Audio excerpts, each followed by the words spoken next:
She had just accepted a diamond engagement ring from her precious first love, so I did the only logical thing. I personally arranged the literal wedding of the century for them, complete with an absolutely mind-blowing parting gift. Sitting inside the upscale Western restaurant, Secretary Higgins handed me the divorce agreement. "Sir, the divorce agreement from the safe has been brought over. Ah, our glorious 5th wedding anniversary." Right there in the Western restaurant, my secretary handed me the papers. 5 years ago, on the exact day CEO Seraphina and I got our marriage license, she supposedly loved me deeply. She had prepared this divorce agreement way in advance, signed her name beautifully, and tossed it right into the safe.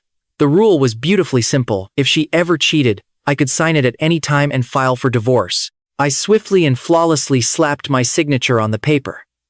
Staring at the tragically empty seat across from me, my expression grew cold and dim.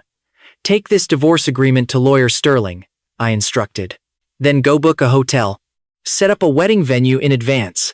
Higgins probed hesitantly. "Whose names should be written for the bride and groom?" "Write Seraphina and Lachlan," I replied, completely deadpan. My secretary fell into a stunned silence for a few agonizing seconds. Lachlan was CEO Seraphina's totally unforgettable first love. Her voice trembled as she continued to ask, "Sir, how many days from now should the wedding be held?" I slowly turned my gaze out the window. The blue fireworks that had been going off for an agonizingly long hour finally burned out. At the very end, a line of text lingered in the midair.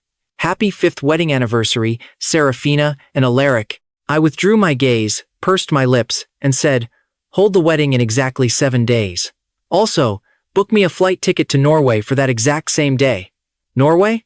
The secretary was baffled for a few seconds, then hesitated to advise me. "Sir, don't you want to reconsider? Actually, on the day I got my marriage license 5 years ago, apart from the divorce agreement Seraphina voluntarily signed, my parents, who had settled in Norway, added a hefty $50 million to the dowry. The one prerequisite was that Seraphina had to sign a prenuptial agreement. If I was ever hurt by this marriage and returned to Norway all by my lonesome, Seraphina would be permanently banned from stepping foot into Norway for the rest of her life. When that time came, she wouldn't even have the chance to beg for reconciliation.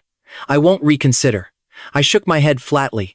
7 days from now happens to be my exact birthday. I will leave Seraphina and fly straight to Norway. At the same time, have someone throw her and Lachlan a fabulous wedding. Let's graciously fulfill their wishes. After my secretary left, my phone suddenly buzzed with the frantic energy of a teenager's group chat. A notification popped up. It was Seraphina, using the company's official corporate social media account, high-profilely posting a picture of the blooming blue fireworks and tagging me, "Hubby, happy 5th wedding anniversary, I love you forever." Less than a minute after this post went live, the comments skyrocketed past 999 plus. So jealous. I am so incredibly jealous. I was just wondering why the city was blasting blue fireworks for an hour straight. Turns out it was CEO Seraphina putting on a massive show for her husband, married for 5 years, and she flexes her love this hard every single year. I heard that last year, when CEO Seraphina returned to her ward after a general anesthesia surgery. She wasn't even fully awake yet.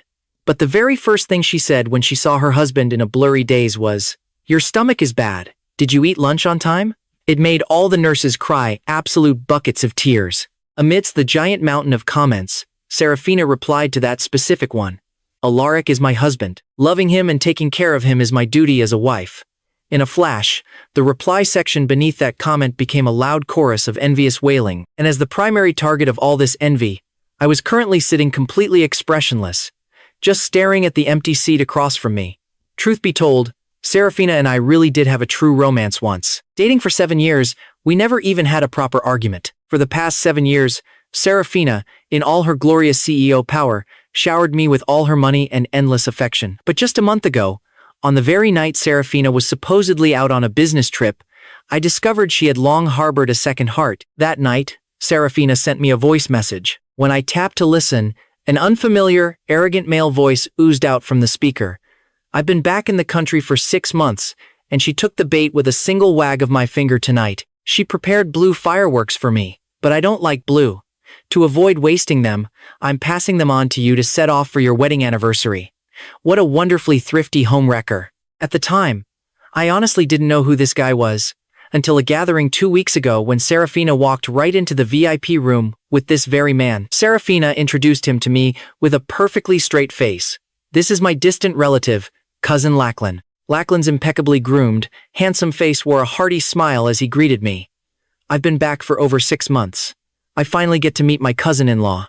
The man's magnetic, painfully familiar voice made my brain instantly short-circuit into a blank screen. Later that night, I couldn't stand being there anymore and left early. Seraphina didn't come home until midnight. Fast forward to today, our glorious 5th wedding anniversary. I arrived at the Western restaurant first. 5 minutes later, I received a phone call from Seraphina. She said she was preparing a big surprise for me and couldn't make it to our candlelight dinner, telling me to just watch the fireworks all by myself. After saying that, she just hung up. 2 minutes later, I received a photo from her on a messaging app. Opening it, I saw her enjoying a romantic candlelight dinner with Lachlan.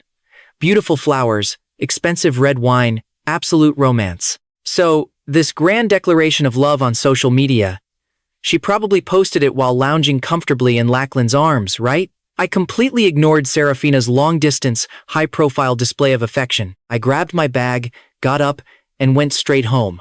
After returning to the master bedroom, I asked our maid for a pair of sharp scissors. I took out the custom-made men's couple shirt I owned and snipped it into a pile of tragic fabric shreds. Next, I took our official marriage certificate and cut it right into confetti. I packed all this lovely garbage into a gift box and wrote on top, "Second marriage gift." Just as I finished my little arts and crafts project, I turned around and bumped right into the returning Seraphina. The woman's beautiful face was gentle as she took my hand to lead me downstairs.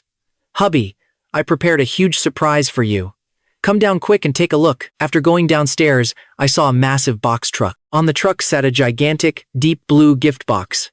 Seraphina clapped her hands, and the giant box automatically popped open. Balloons and confetti shot up into the air, and revealed before my eyes was a sleek, stone-gray Maybach. 2 staff members quickly unfurled a large banner. A gift for Mr. Alaric. This lavish scene made the surrounding onlookers drool with absolute envy. Seraphina took out the Maybach key and handed it to me, speaking with deep, fake affection. "Hubby, last time you casually mentioned wanting to switch cars. I remembered it. As your wife, it's only natural that I buy you everything your heart desires." As I reached out to take the car key, my sharp eyes suddenly spotted a fresh hickey on the right side of Seraphina's neck. Although she had aggressively plastered thick concealer over it, a close look still completely gave the game away. I felt a sudden, violent surge of nausea. "What's wrong? You don't want a Maybach, or do you not like the stone-gray color?" Seraphina noticed my abnormality, her watery eyes full of feigned worry. I shook my head, staring at her with slightly red eyes. "The car is perfectly fine.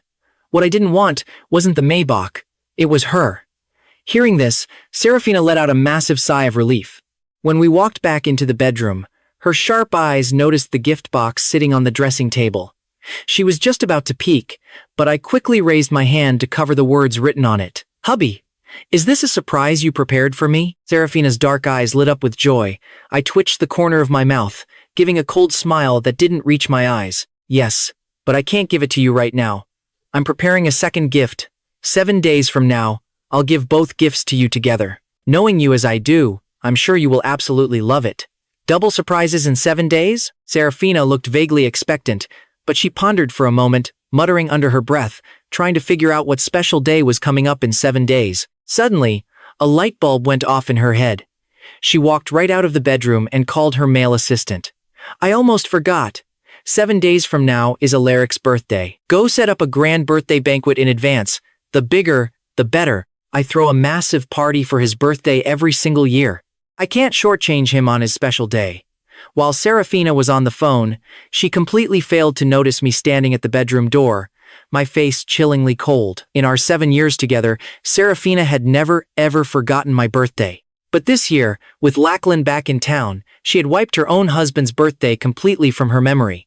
Fine by me.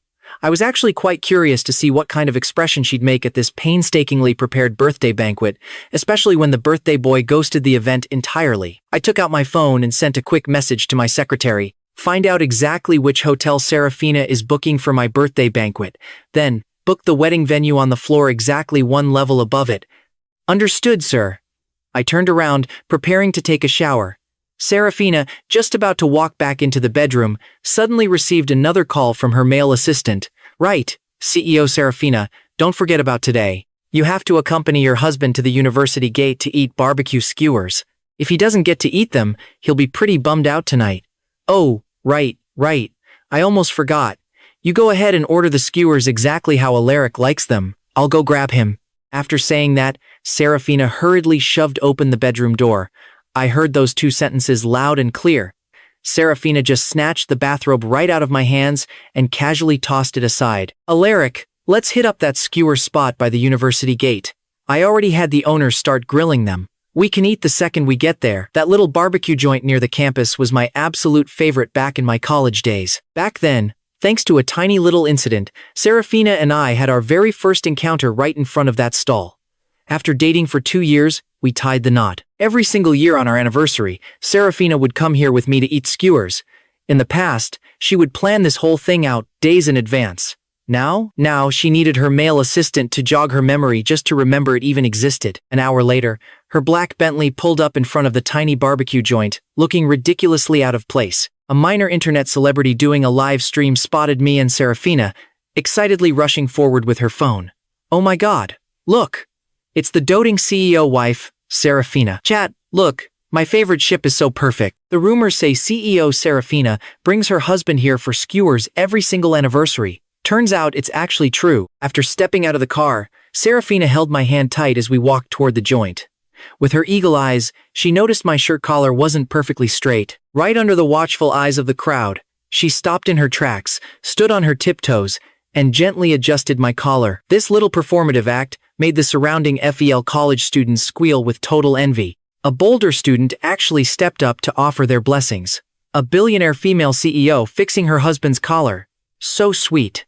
Wishing you two a long and happy life together. I stared expressionlessly at the woman standing on her tiptoes, then turned around and gave the crowd a polite, yet thoroughly distant smile. Seraphina and I walked into the barbecue joint, taking our usual window seat. She looked over at the owner working the cash register.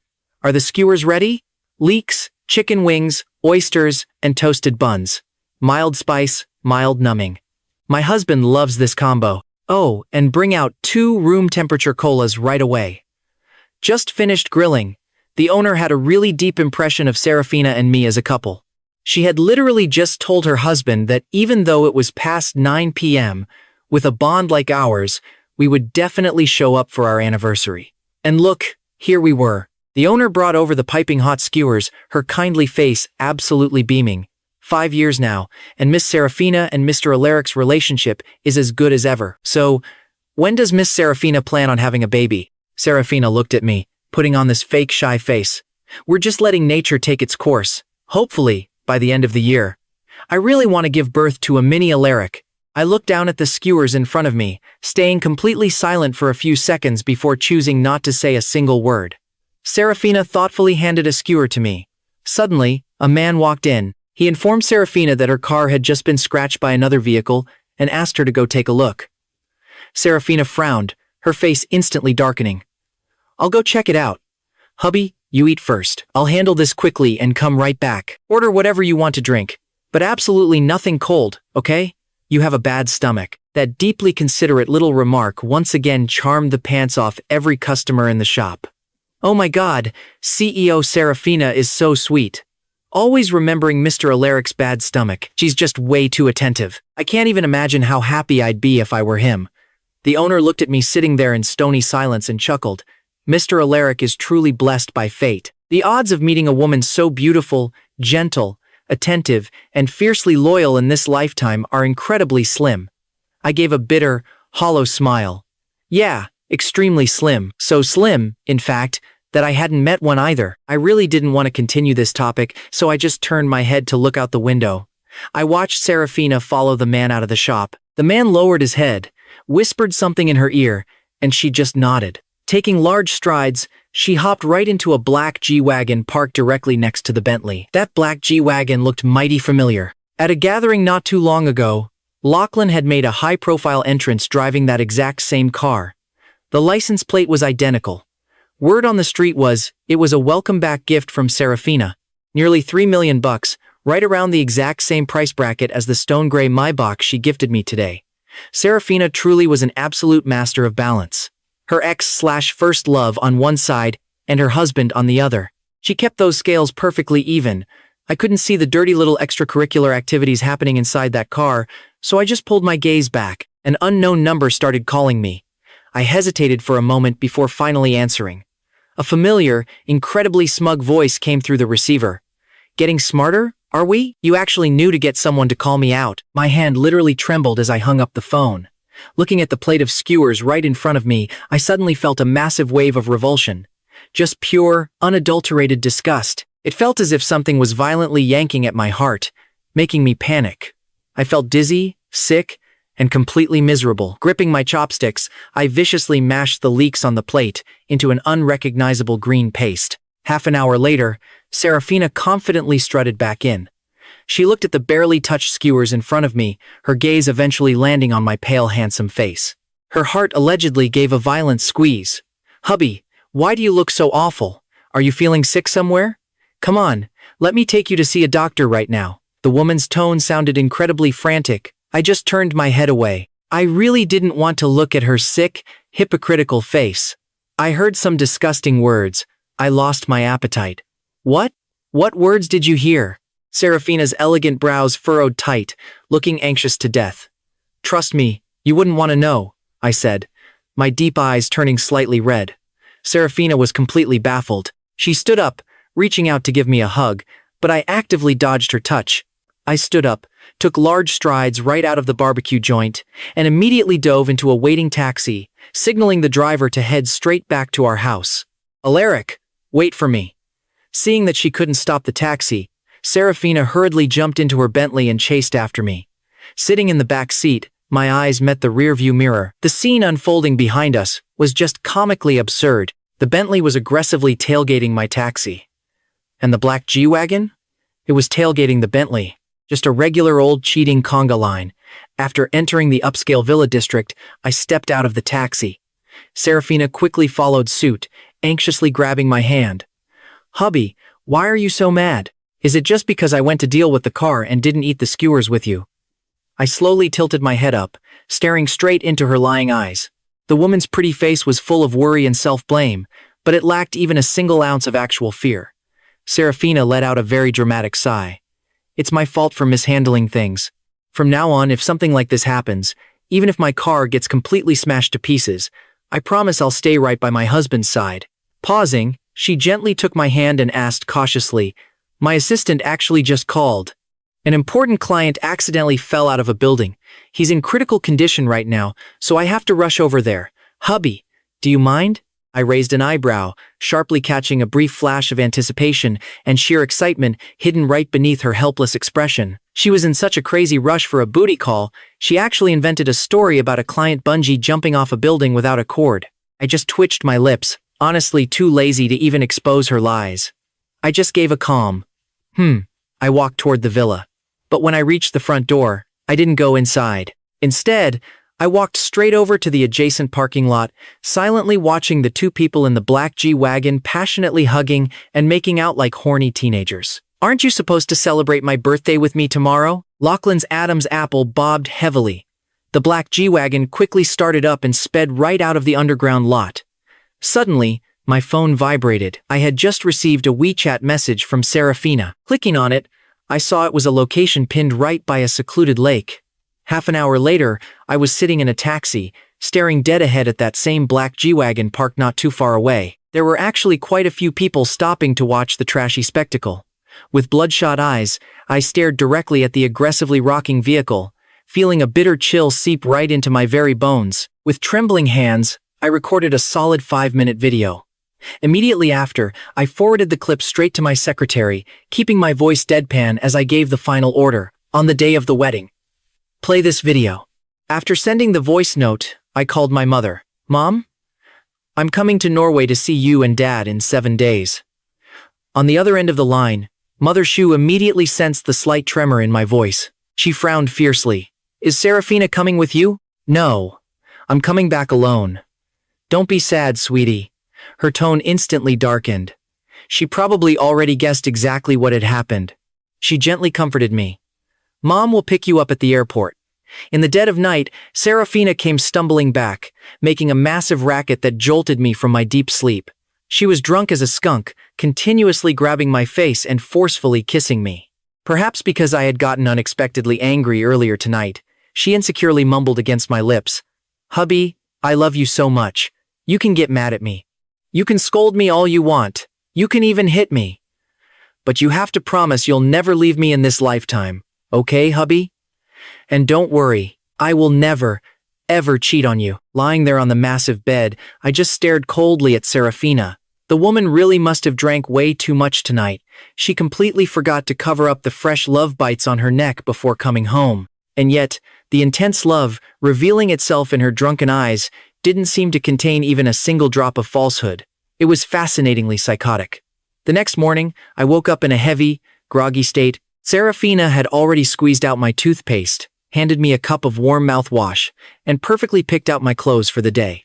After I got ready, we headed downstairs together. While sitting at the dining table, Seraphina's phone buzzed. She glanced at her phone, then looked at me with this sickeningly sweet, apologetic face. "Hubby, I won't be coming home tonight. Work gathering." My fork froze over my pancake. I already knew she was spending the whole day with her little boy toy, Lachlan, so I didn't even bother calling out her pathetic lie. The second Seraphina left, I hailed a cab and tailed her. 20 minutes later, her Bentley rolled into a high-end residential complex. Lachlan, playing the sunny pretty boy in a gray trench coat and scarf, spotted her car from a mile away. He smirked, gave a little wave, and hopped right into the passenger seat. They probably got all hot and heavy in the car for a bit before Seraphina finally drove back out. Half an hour later, the Bentley pulled up to an ultra-premium wedding photography studio. Lachlan hopped out, waiting for my wife to catch up. He naturally locked arms with her as they strolled inside. The staff at the door practically bowed over backwards, greeting them with excessive enthusiasm. "CEO Seraphina. Mr. Lachlan. Welcome. We've cleared the entire venue for you. Let me show you the wedding themes we'll be shooting today."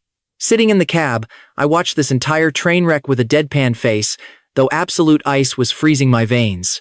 Suddenly, my phone buzzed. I glanced down. It was my best bro, Thad. I swiped to answer, and his loud, hearty voice boomed through the speaker. "Where are you, man? Let's hit up the tea house." I just straight up dropped him the coordinates to the wedding studio. On the other end, Thad froze for a second, then let out a loud groan. "Bro, you and Seraphina have been married for 5 years, and now you're renewing your vows with a whole new photo shoot? Fine, flex your perfect marriage, you sickeningly sweet couple. Go ahead, torture us single dogs." I spaced out for a second, a bitter taste in my mouth. "Thad. She's not taking wedding photos with me." Thad went dead silent before it hit him. "Wait, she's taking them with another guy? Seraphina is cheating on you. Hold on, I'll be there. Guns blazing in 20 minutes. Soon enough, I was sitting in Thad's car. Amid his furious barrage of questions, I laid out the whole mess: Lachlan's sudden return and my wife's blatant cheating. To top it off, I played the smug voice message that bastard had sent from her phone just last month. I pointed at the bridal shop, flashing a broken smile. "As you can see, today is Lachlan's birthday, and my wife is treating him to a wedding photo shoot." Thad followed my gaze through the glass. Inside, Seraphina was looking down, gently fixing the collar of Lachlan's suit. Her face was so soft, her hands so careful, like she was holding a priceless piece of glass. Thad looked like he was going to throw up. "I can't take this. I'm going in to beat the absolute crap out of them. Let me break his jaw for you." Thad always had a furious temper. He rolled up his sleeves, fully ready to storm the place, but I grabbed his arm. "Wait. I want to see how far they'll go." Half an hour later, my wife and her lover strolled out. He was in a crisp, sharp tuxedo, and she was glowing in a snow-white fitted wedding dress. They held hands, hopped back into the Bentley, and eventually pulled up to a scenic lakeside. To dodge any paparazzi, the whole area had been strictly cordoned off.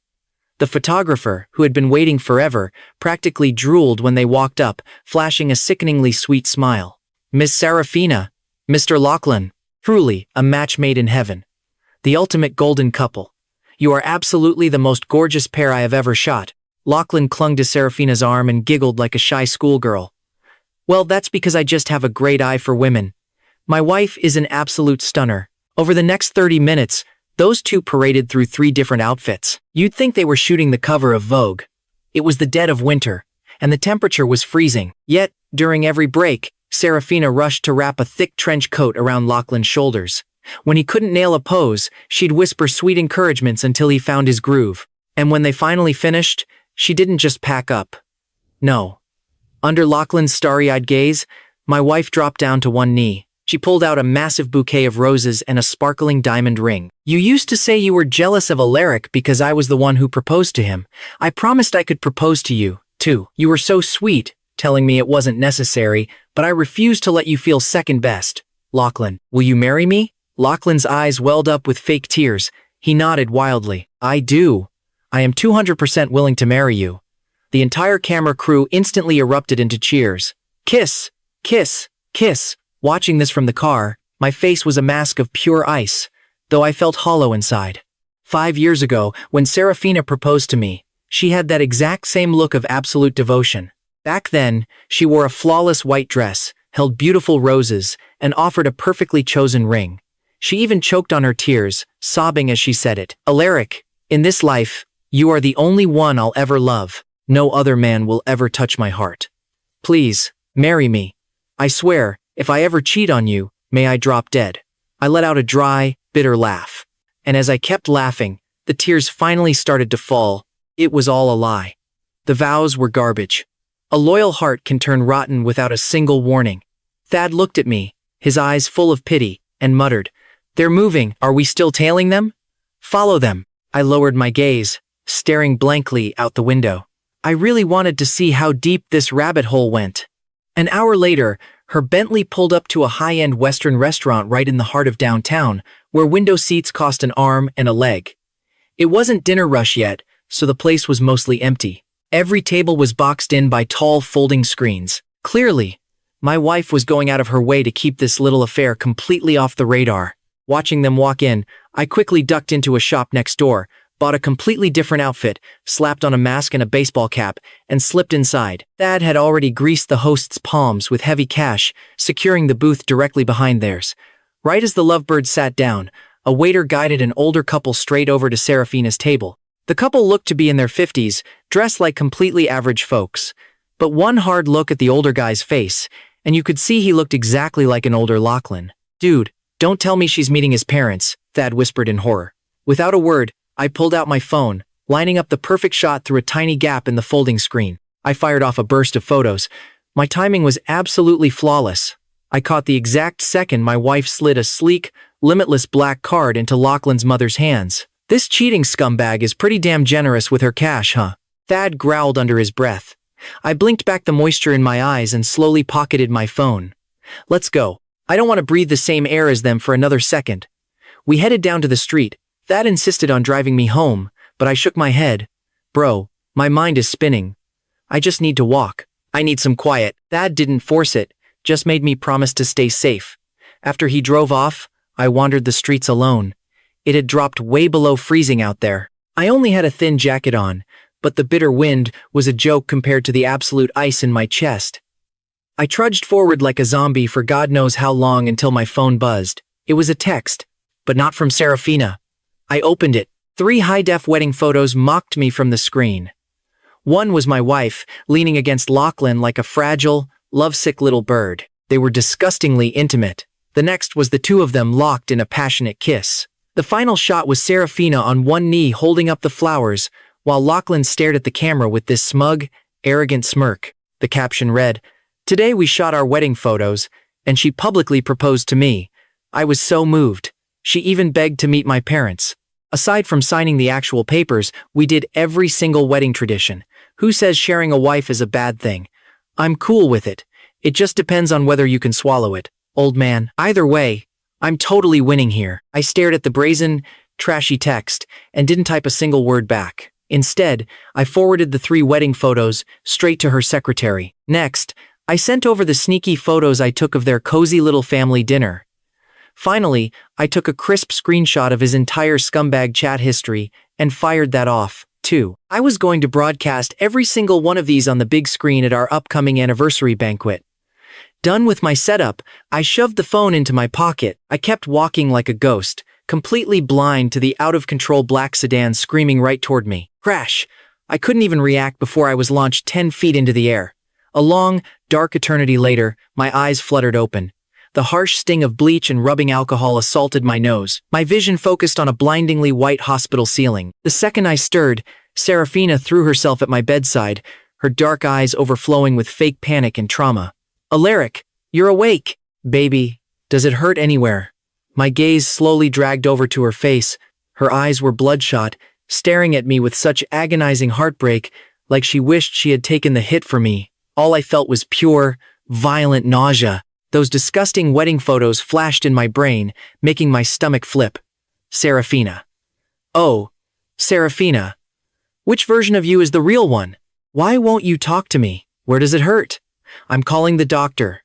She scrambled frantically to stand, but my bruised hand clamped down on her wrist. My throat was like sandpaper as I croaked out, "Why are you even here?" Seraphina froze. The truth was, when the hospital called her, she had still been happily playing daughter-in-law at dinner with Lachlan's parents. Terror had gripped her, or so she claimed, abandoning Lachlan's family to rush over to my side. "Thank God, nothing fatal happened to you, baby," she panted. "I was having dinner with a client tonight, chasing this huge contract. The hospital notified me you were in an accident, so I rushed right over." My eyes narrowed slightly as I stared dead at her. "Just came from the client, huh?" "Yeah, Seraphina," I sighed. "I am just so tired." Seraphina pinched the bridge of her nose, acting exhausted. I slowly closed my eyes, deciding to just stop talking entirely. She sat beside my hospital bed to keep me company, but not long after, her phone rang. She decisively hung up, but the caller persistently called back. Seraphina quickly muted the phone and started typing a message with her head down. A minute later, her expression shifted from annoyed to pure excitement. She made up some flimsy excuse and hurriedly left the room. Shortly after Seraphina bailed on me, my buddy Thod came to see me. Only, his face looked absolutely terrible. "Dude, guess who I ran into on my way up here?" he asked. Seeing Thod so worked up, I sat up halfway. Thinking for a few seconds, I guessed, "Seraphina?" Thod curled his lip, his face completely full of disgust. "The third floor of this hospital is the maternity department," Thad explained. I took the elevator up. The moment the doors opened, I saw Seraphina and Lachlan. I felt something was seriously off, so I followed them out of the elevator. Man, I saw Lachlan holding Seraphina's pregnancy test report. He was smiling so hard his face was about to split, telling her she was going to be a mother. I froze completely. I lowered my eyes thoughtfully, my face not showing a single shred of unhappiness. "Seraphina is pregnant?" Thad felt I was acting completely abnormal, but he couldn't quite put his finger on why. He leaned in and felt my forehead. "Bro, you are not mad? Wait. You don't have a fever cooking your brain, do you?" I offered a faint smile, my pale lips parting. "You don't know this, Thad, but Seraphina has physical issues. The doctor said she absolutely cannot have kids. 3 years ago, we tried for a baby for a whole year. Seraphina never got pregnant. I thought it was my problem, so I booked a hospital checkup. Seraphina, worried about my mental stress, went with me. But when the results came out, Seraphina was the one who was infertile. I didn't sleep a single wink that night, convincing myself to accept a life without any children.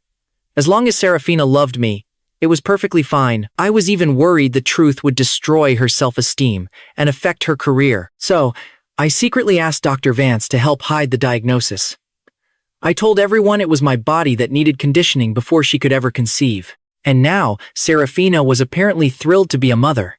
My 3 years of careful concealment looked exceptionally stupid right about now. Holy crap, mother of all plot twists. Thod yelled, finding this way too exciting. He almost jumped out of his skin. He rubbed his hands together, raising a wicked eyebrow. "I have a brilliant idea. Alaric, you are moving to Norway in 5 days. We just pretend we know absolutely nothing. This whole pregnancy thing is 99% a scam. Lachlan is pulling on her. Let's just see exactly how he plans to cover his tracks. We will grab some popcorn and watch him act out his little play. When the time is right, we will mail Seraphina her actual medical results. I really want to see if she explodes when she finally learns the truth." The next morning, Seraphina didn't even bother showing up at the hospital. In the afternoon, my secretary arrived at my ward. After reporting on the upcoming wedding preparations, she looked at me extremely hesitantly. "Speak your mind," I said, my brow furrowing slightly. The secretary looked at me cautiously and whispered, "At noon, CEO Seraphina asked me to deliver some documents to the villa. When I went over, I saw Lachlan wearing pajamas, just sitting on the sofa in your living room. Sir, you have always treated me so well. I really couldn't stand seeing that scumbag there, so I had to let you know." A bitter chill rose straight from the soles of my feet, my face completely freezing over in anger. I was still hospitalized, lying in this bed, and Lachlan couldn't even wait to move into our home. No wonder Seraphina specifically told me last night that I absolutely had to inform her before I got discharged, just so she could come pick me up. "I understand. Thank you," I muttered. I picked up the phone from the table and opened my home security camera feed. The screen was pitch black. That deceitful woman had covered the cameras in advance. I frowned, looking at the secretary who hadn't left yet. "Tonight, I will find someone to lure Seraphina and Lachlan away. I need you to contact someone to go install hidden cameras. Be totally stealthy." "Yes, sir," she nodded. At 10 p.m., Seraphina finally arrived at the ward. She looked at me on the hospital bed, her lying eyes full of fake apology. "Hubby, you asked me to come over. Did you miss me? I am so sorry, I was so incredibly busy today." I raised an eyebrow and cut her off directly, deciding to hand her a neat little step stool to climb down from her pathetic lie. "I know you were preparing my birthday banquet, which is exactly why you came so late to see me." Seraphina froze for a second, then smiled brightly and intertwined her fingers with mine. "My wonderful husband knows me best." I stared dead at her, casually following her lead. "Yes, I definitely know you. In fact, I know everything you do." Seraphina's heart clearly skipped a beat, murmuring nervously, "Alaric." Just as she was about to say something else to cover her tracks, the nurse happened to roll the treatment card in to change my IV drip. The very next day, I opened the new hidden camera footage. In the villa, Lachlan and Seraphina were having a cozy little lunch together. Lachlan was literally sitting in my usual seat. Seraphina was acting all coy, complaining that since she was pregnant, she just had no appetite. Lachlan patiently held a spoon, sickeningly coaxing her to eat bite by bite. "Be good now, nourish your body, and give birth to our beautiful baby." Seraphina's pink lips curled up into a smile, looking like a picture of absolute bliss. "Makes me sick." After eating, Lachlan headed upstairs. Seraphina immediately called the maids over and gave strict orders. "Lachlan doesn't have an official title here, so it is completely normal if his temper is a bit bad. You all need to be very accommodating to him. Also, about him moving in here while Alaric is gone. Absolutely no one is allowed to tell my husband when he comes back."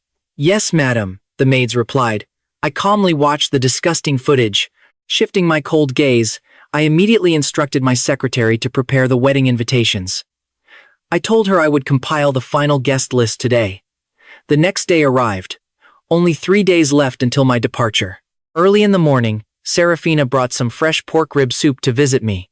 "I had the auntie specially make this just for you. It's your absolute favorite lotus root and yam pork rib soup. Please, try it." I didn't refuse her, eating it slowly in small, deliberate bites. After Seraphina finally left the hospital, about half an hour passed. I pulled out my phone and opened the security footage once again. Back in my living room, Lachlan was accompanying Seraphina to watch some cheesy prenatal education videos. He gently touched her flat stomach, his face practically overflowing with fake fatherly love. "Wife, your big eyes are so beautiful. The baby's eyes just have to look like yours." Seraphina smiled sweetly. "Your facial bone structure is so nice, babe. The baby's face shape can definitely take after you." Later that evening, my lawyer Sterling arrived at the ward. "Sir, the divorce agreement between you and CEO Seraphina is now legally effective," he announced. "Thank you, Sterling," I replied. I looked down at the finalized divorce paper, then turned to the secretary standing nearby. "Make a copy of this. Put it directly in the second marriage gift box." This whole 7-year abusive karma cycle was finally coming to an end. The countdown had officially begun. 2 days left. The following morning, Seraphina brought a bright bouquet of sunflowers and a Buddha jade pendant she had supposedly bought for $1 million. Looking at my decent recovery, she carefully put the pendant around my neck, her pretty face beaming with fake joy. "You can finally be discharged tomorrow. Last night, I asked a master for this special Buddha pendant. It will always keep you safe." I looked down at the heavy pendant on my neck, my handsome face completely freezing over. I knew the truth. Last night, Lachlan had a minor surgery for appendicitis. Seraphina was worried sick, rushed him to the hospital, and urgently begged for a peace amulet for him. My so-called $1 million Buddha pendant was literally just a cheap afterthought purchase. Right after Seraphina left the room, the secretary entered. "Sir, the invitations are perfectly ready. Once you board your plane, we will have our people immediately send out all the digital invites." Pausing, she hesitated for a moment. "CEO, Seraphina just spent a premium price to buy the massive villa right behind yours. She gave the previous owners a huge payout just to convince them to move out immediately. I heard that villa is registered under Lachlan's name alone. They say it is his special reward for getting Madam pregnant." I pursed my lips tightly, my dark eyes turning completely icy. Seraphina was literally building a golden cage just to hide her little boy toy. That evening, through the hidden surveillance cameras, I watched Lachlan arrogantly bossing my maids around, packing up all his stuff to move into the new villa right behind ours. Today was officially my last day before leaving the country. Early in the morning, Seraphina came to personally pick me up from the hospital. In the car, she thoughtfully buckled my seatbelt, leaning in to say softly, "Alaric, today is your birthday. The banquet is all set, starting at 7 p.m. sharp. Remember to invite all your bros." The sleek black sedan drove smoothly into our upscale villa district. After 4 long days, I finally stepped back into this house. Surprisingly, everything looked exactly as it did the day I was hospitalized. Not a single trace of Lachlan remained anywhere. I walked into our master bedroom, but there, sitting right on the dressing table, was an electric razor. I glanced at it casually. It was a high-end designer brand costing nearly 10 grand. This deliberately left-behind razor was way less of a careless mistake and much more of a pathetic declaration of his territory. I didn't stay in the bedroom for long before the maid called me downstairs to eat. At the dining table, Seraphina lovingly peeled shrimp and fed them to me by hand. She was acting so intimate, gentle, and considerate, exactly like how Lachlan was feeding her just 2 days ago. I chewed my food slowly. Looking deep into Seraphina's gentle, lying eyes, I suddenly asked, "Hey, if one day you dreamt that I left you forever, would you be sad?" Seraphina's hand froze completely mid-peel. Her expression tightened with fake panic as she tightly grabbed my hand. "Alaric, I wouldn't just be sad.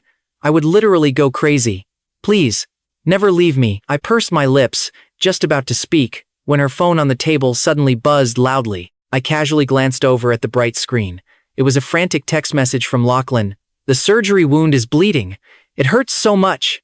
Am I dying?" Genuine, unfiltered panic instantly flashed across Seraphina's watery eyes. Seraphina jumped up in a panic. "Alaric, the birthday venue is a mess. I've got to fix it right now. I'll pick you up for your party later." She turned to run, but I grabbed her wrist. I gave her a calm, chilling smile. "Goodbye, Seraphina." She froze, spinning around. Seeing my dead-eyed stare, a sudden shudder violently ripped right through her body. My eyes used to shine only for her. Now? They were just a cold, barren wasteland. "Alaric, what are you, Buzz?" Her phone cut her off. She sprinted out the door without a second thought. Pathetic. I calmly walked into our master bedroom, swiped all my IDs and crucial documents, and chucked her precious Buddha pendant straight into the trash. Then, I dialed my secretary. Seraphina ran off to baby her little toy boy, Lachlan, I told her.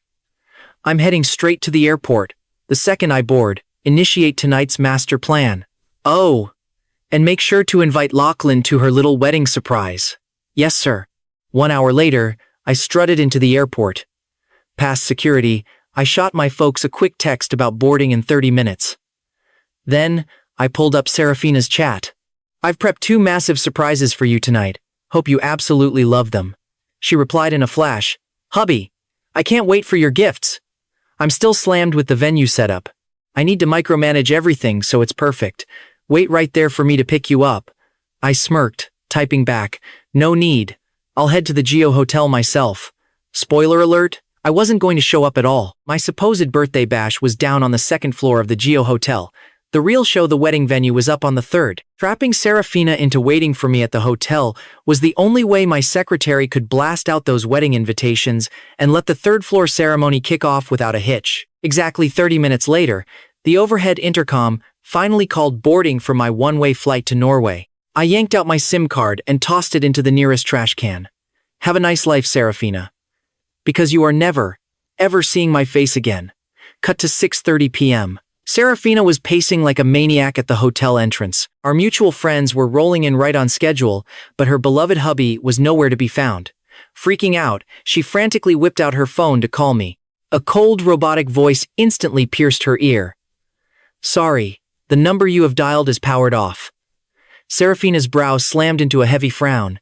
A sickening feeling of dread started bubbling up tight in her chest. Was I really so pissed off that I'd totally ghosted my own birthday party? Gripping her phone like a lifeline, Seraphina suddenly started flashing back to the messy events from earlier that afternoon. Right in the middle of our lunch, she got a whiny text that Lachlan's surgical wound was bleeding. She actually ditched me on the spot to rush him to the ER. At the hospital, the doc revealed Lachlan was just being a dramatic crybaby. He pulled an all-nighter and popped a stitch. The doctor told her to show the patient more tender care. But wait, today was supposed to be my birthday. Seraphina initially planned to just pat Lachlan's head and run right back to me. But in the hospital ward, that loser clung to her like a leech. He pressed his hand against her pregnant belly, faking this sickeningly sweet, fatherly devotion. "I just want to spend time with our baby. Please, just sit here with me for a bit." Seraphina's face hardened as she tried to refuse. "No, today is Alaric's birthday. I have to be with him." But the second she turned to leave, Lachlan curled up into a pathetic little ball on the bed. He started screaming bloody murder about his wound hurting, wailing about just wanting to be near the baby. Predictably, Seraphina's weak heart completely melted, and she caved in. She wasted the entire afternoon playing nursemaid, completely abandoning her actual husband. It wasn't until minutes before my banquet started that she finally coaxed Lachlan into letting go, promising the bastard a special surprise tonight. But when Seraphina rushed back to the Geo Hotel, she realized I was completely off the grid. "Hubby, why the hell is your phone off?" she muttered, burning with mounting panic. She redialed frantically, but the robotic powered-off notification just kept mocking her again and again. Meanwhile, my secretary had been lurking nearby this whole time. Checking her watch, she grabbed a sleek box boldly labeled second marriage gift and marched straight over to my cheating wife. "CEO Seraphina, Mr. Alaric has prepared 2 exclusive surprises for you tonight. Would you like to open this box now?" Seraphina snatched it eagerly. But just as she went to rip it open, she spotted the glaring label. Her face plummeted into an icy, dark scowl. "Why the hell does this say second marriage gift? Did you grab the wrong box, you idiot?" The secretary just calmly shook her head at the furious woman. "No, CEO Seraphina. I didn't make a mistake. This is exactly what Mr. Alaric instructed me to give you."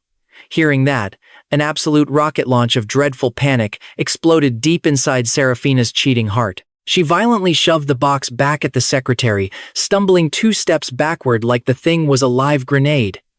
Desperate, she speed-dialed our villa's butler to track me down. "Did Alaric leave the house yet? Escort him to the banquet this instant." Down on the villa's first floor, the butler stammered out a terrifying truth. "Madam, Sir packed his luggage and left 6 hours ago." Seraphina's heart practically shattered from the massive, blunt force shock. Her pupils shrunk to absolute pinpricks, her heart hammering wildly against her ribcage. "What did you just say? Where did he go with luggage? Why didn't you tell me immediately?" The butler's helpless, trembling voice leaked through the speaker. "Madam, before Sir left, he gathered us all.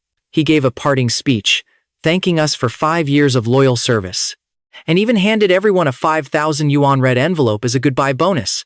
He strictly ordered us not to breathe a single word of his departure to you." Seraphina's brain throbbed with a blinding, agonizing pain. It genuinely felt like a bloody chunk of her heart was being ripped straight out of her chest. It was pure torture. She wanted to sprint back to our villa, but the damn birthday banquet chained her to the hotel.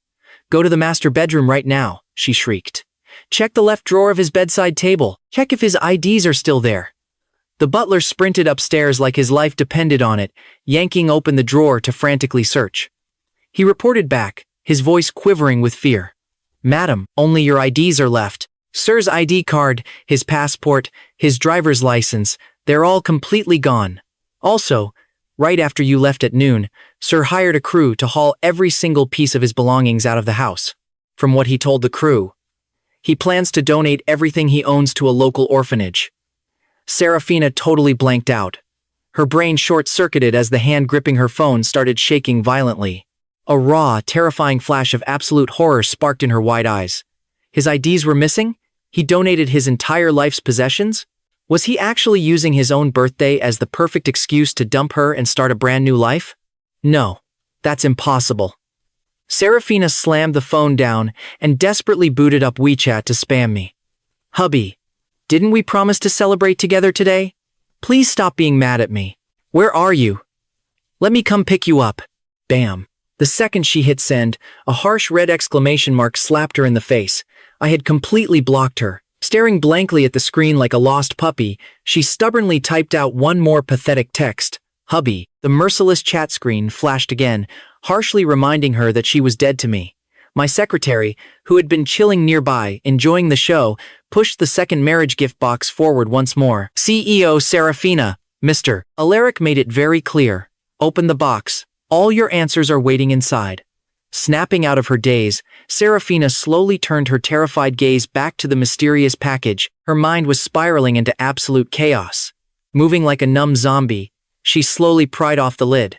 Boom! What smacked her right in the face were the brutally shredded, jagged pieces of our matching couple's shirts. The torn collar, resting dead center, still flaunted the word husband, the exact spot I had lovingly hand-stitched for her. Seraphina picked up the ruined collar with shaking fingers, her knees buckling so hard she nearly collapsed straight onto the lobby floor. This was the birthday gift Alaric left her? Impossible. Who is playing this sick, twisted prank? She gasped. He would never destroy their sacred couple's shirts. A flashback hit her. Exactly 1 year ago, on our 4th anniversary, I had proudly gifted her the matching female version. I had looked at her with such gentle, foolish love in my eyes, saying, Seraphina, in my heart, you are my one and only wife, and I am your devoted husband. I cherish every single day with you. But mark my words, if your heart ever strays, if you ever betray this marriage, I will personally destroy these symbols and walk out of your life forever. Remembering that vow, Seraphina stood paralyzed, looking like a hollow shell whose very soul had just been exorcised. He personally shredded the shirts. Oh God, does that mean he knows everything about me and Lachlan? Seeing her frozen in sheer panic, the secretary coldly chimed in again. CEO Seraphina, you might want to dig a little deeper. There's more underneath. Snapping back to reality, Seraphina frantically clawed at the fabric scraps, chucking them aside. Lying on the second layer of the hellish gift box was a pile of festive confetti. But wait, that wasn't just paper. It was the mutilated remains of our official marriage certificate. He had actually shredded their legal bond into absolute dust. With violently trembling hands, Seraphina actually tried to piece the shredded certificate back together like a maniac. But then, out of the corner of her eye, she spotted the ultimate finisher resting at the very bottom, a signed divorce agreement. She turned to stone. Snatching up the papers, she recognized my unmistakable handwriting.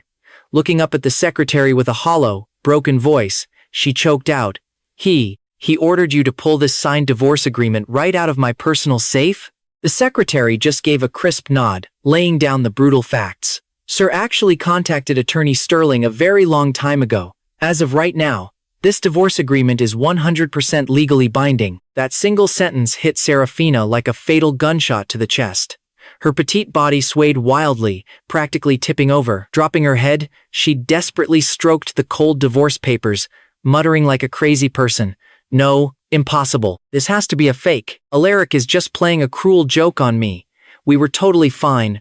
Why would he just pack up and abandon me out of nowhere? The secretary casually stared at the cheating boss, who was currently inches away from a total mental breakdown. Pointing a finger toward the ceiling, she announced, CEO Seraphina. Mr. Alaric's second surprise is waiting for you up on the 3rd floor. I'll escort you up right now. Seraphina backed away, scowling fiercely as every instinct screamed at her to resist. Hell no, I'm not going up there, she shrieked, absolutely terrified of what kind of soul-crushing despair I had rigged up for her next. The secretary just lowered her eyes indifferently. Sir predicted you'd say that. He instructed me to pass along his exact words if you chickened out. This is the very last surprise he will ever give you in this lifetime. Whether you have the guts to face it or not is entirely up to you. Seraphina's face went pale as a ghost. Biting her lip in agonizing hesitation, she finally cracked and dragged her feet toward the elevator. The secretary tailed silently right behind her. The literal millisecond those elevator doors clicked shut, the secretary hit send on her phone, blasting out the scandalous 3rd-floor wedding invitations to everyone. At that exact same moment, down in the 2nd-floor banquet hall, Every single guest's phone aggressively vibrated in perfect, explosive unison. Everyone stared down at their phones, their faces frozen in absolute shock. "What is going on?" someone muttered. "I just got a wedding invite for Seraphina and—" "Lachlan? Who the hell is Lachlan?" Another whispered. "Wait, wasn't today supposed to be Alaric's birthday party? The one Seraphina organized herself? Did they secretly get divorced?" "Oh yeah, this smelled like the gossip of the century. Let's head up to the third floor and find out." The crowd of guests buzzed with excitement, swarming toward the elevators. Meanwhile, on the third floor of the Suho Hotel, Seraphina stepped out of the elevator and froze. Life-size standees lined the entire hallway. They were displaying the secret wedding photos she and Lachlan had just taken. Right above the main entrance to the banquet hall, a massive banner hung proudly. It read, "Congratulations on the happy union of Seraphina and Lachlan." Seraphina stared at the banner, her face draining to a sickly shade of pale green. Who in the world had the guts to go behind her back and set up a wedding for her and her side piece? Suddenly, a thought hit her, and she whipped around to glare at her secretary. Could this be the surprise Alaric prepared for me? The secretary simply lowered her eyes and pointed toward the double doors, gesturing for her to enter. "CEO Seraphina. The real surprise is inside." Seraphina's brain just completely short-circuited for a few seconds. Honestly, she didn't even remember how she managed to walk into that hall. All she knew was that the moment she stepped into the actual venue, it felt like she had been struck by lightning. Her ability to form a rational thought just vanished. Up on the giant projector screen, images were looping for everyone to see. The divorce agreement, the 99 wedding photos she secretly took with Lachlan, and pictures of her treating Lachlan's parents to a cozy family dinner. Seraphina stumbled backward, sinking lifelessly into a nearby chair. Her mind raced, violently flashing back to every single interaction she had with me over the past few days. Only then did it finally click in her head. I knew. I had known about Lachlan's existence this entire time. If I hadn't, my eyes wouldn't have looked so dead, like an absolute barren wasteland, when she left the house at noon today. That simple goodbye I gave her? Looking back, it sounded a hell of a lot more like a final farewell. And yet, she had stupidly convinced herself that she was hiding everything so perfectly. But Lachlan and I only shared a physical connection. It wasn't emotional at all. Alaric totally misunderstood. Seraphina panicked, looking up at her secretary with a voice dripping in desperate sorrow. Where did Alaric go?" The secretary just shook her head, as cold as ever. "My apologies. The sir forbade me from saying." Right at that moment, a figure came dashing enthusiastically through the doorway. It was Lachlan. Dressed to the nines in a crisp groom suit, he strutted right into the venue. He looked up at their wedding photos, playing on the massive screens, his pretty boy face flushing with pure, unadulterated excitement. Honestly, where was the frail, dying hospital patient from this afternoon? So, the big surprise you kept hinting at was throwing a secret wedding for us. Oh, Seraphina, I absolutely love it. In stark contrast to Lachlan's giddy joy, Seraphina's face looked like she had just seen a ghost. Who the hell told you to come here? Go back. Leave immediately. Do not stay here. I swear I will explain everything tonight. Lachlan's thick eyebrows knitted together, his exquisitely handsome face suddenly radiating total dissatisfaction. He had been practically itching to marry her right then and there. What? Didn't you have someone notify me to come down here? This is the wedding you prepared for me, isn't it? As the groom-to-be, it's only natural that I show up. But hey, Seraphina, since you've already gone ahead and divorced Alaric, why didn't you just tell me? Were you trying to give me a big surprise? By the way, when does the actual ceremony start? Did you make sure to invite my parents? Are there any more surprises? Lachlan's relentless, machine gun barrage of questions was giving Seraphina a splitting migraine. She was just about to scream at him, to scram, when a massive crowd suddenly surged into the banquet hall. The guests poured in all at once, stopping dead in their tracks to stare at the bizarre wedding venue in sheer astonishment. They gawked at the massive screen violently flashing the divorce agreement, the scandalous wedding photos, and the secret in-law dinner pics. Then, suddenly, the big screen flickered. It seamlessly transitioned into playing the video I had secretly recorded. It showed a sleek black G-Wagon bouncing aggressively by the lake. Someone sharp-eyed in the crowd gasped, "Wait, the guy in that car isn't Alaric? It looks like that Lachlan dude." The guests instantly erupted into furious gossip over the footage. It was a wild mix of drama-hungry amusement, disgusted curses, and shocked gasps. Most of my close friends in the crowd, however, were absolutely outraged on my behalf. Are you kidding me? So my buddy Alaric was getting completely played during his own marriage? No wonder the guy didn't even show up to his own birthday party. Turns out, he finally dumped Seraphina's cheating ass, someone shouted. Man, if it were me, I'd be disgusted too. Having a supposedly perfect wife out here snacking on the side? And honestly, this male mistress isn't even all that good looking. What? Is he just really good in bed or something? Seraphina's face turned completely ashen. She desperately flagged down the hotel manager, frantically screaming at him to turn off the projector. But before he could do anything, the screen flickered again, this time displaying massive screenshots of chat histories. They were high-definition screenshots I had taken of my private chats with Seraphina. The very first image was the incredibly provocative voice message Lachlan had boldly sent from her phone. It was 30 seconds long. My secretary had thoughtfully embedded the actual audio file right into the presentation. Lachlan's smug voice echoed through the speakers. I've only been back in the country for 6 months, and she took the bait with a single wag of my finger. Tonight, she prepared blue fireworks just for me. But I don't really like blue. So, to avoid wasting them, I'm graciously passing them on to you, so you can set them off for your little wedding anniversary. The entire crowd of guests instantly erupted into an absolute uproar. Lachlan's smug face drained of all color, pure panic seizing his chest. I'm such an idiot. Why? Why would he display the chat logs? He thought, terrified. Right below that damning audio clip were spicy bedroom photos Seraphina had sent him, alongside a cocky mirror selfie of Lachlan proudly wearing my custom couples shirt. The second massive screenshot showed Seraphina enjoying a romantic, candlelit dinner with Lachlan on the exact night of our 5th wedding anniversary. The third slide was a screenshot of Seraphina sending the secluded lake location pin for their dirty little G-Wagon joyride. The fourth slide blasted the 3 secret wedding photos, accompanied by a message taunting me about having to share a wife. The guests started whispering furiously amongst themselves. Wait a minute. Why is Lachlan's voice coming directly from Seraphina's personal account? The sharp-eyed guy from earlier immediately hit the nail on the head. Oh, let's take a wild guess, people. Lachlan deliberately used Seraphina's phone to send all this trash to Alaric just to provoke him. That single sentence completely cleared up the crowd's confusion, instantly igniting their collective fury. Are male side pieces seriously this arrogant nowadays? Using the CEO's own phone to blatantly taunt her legal husband? Someone yelled.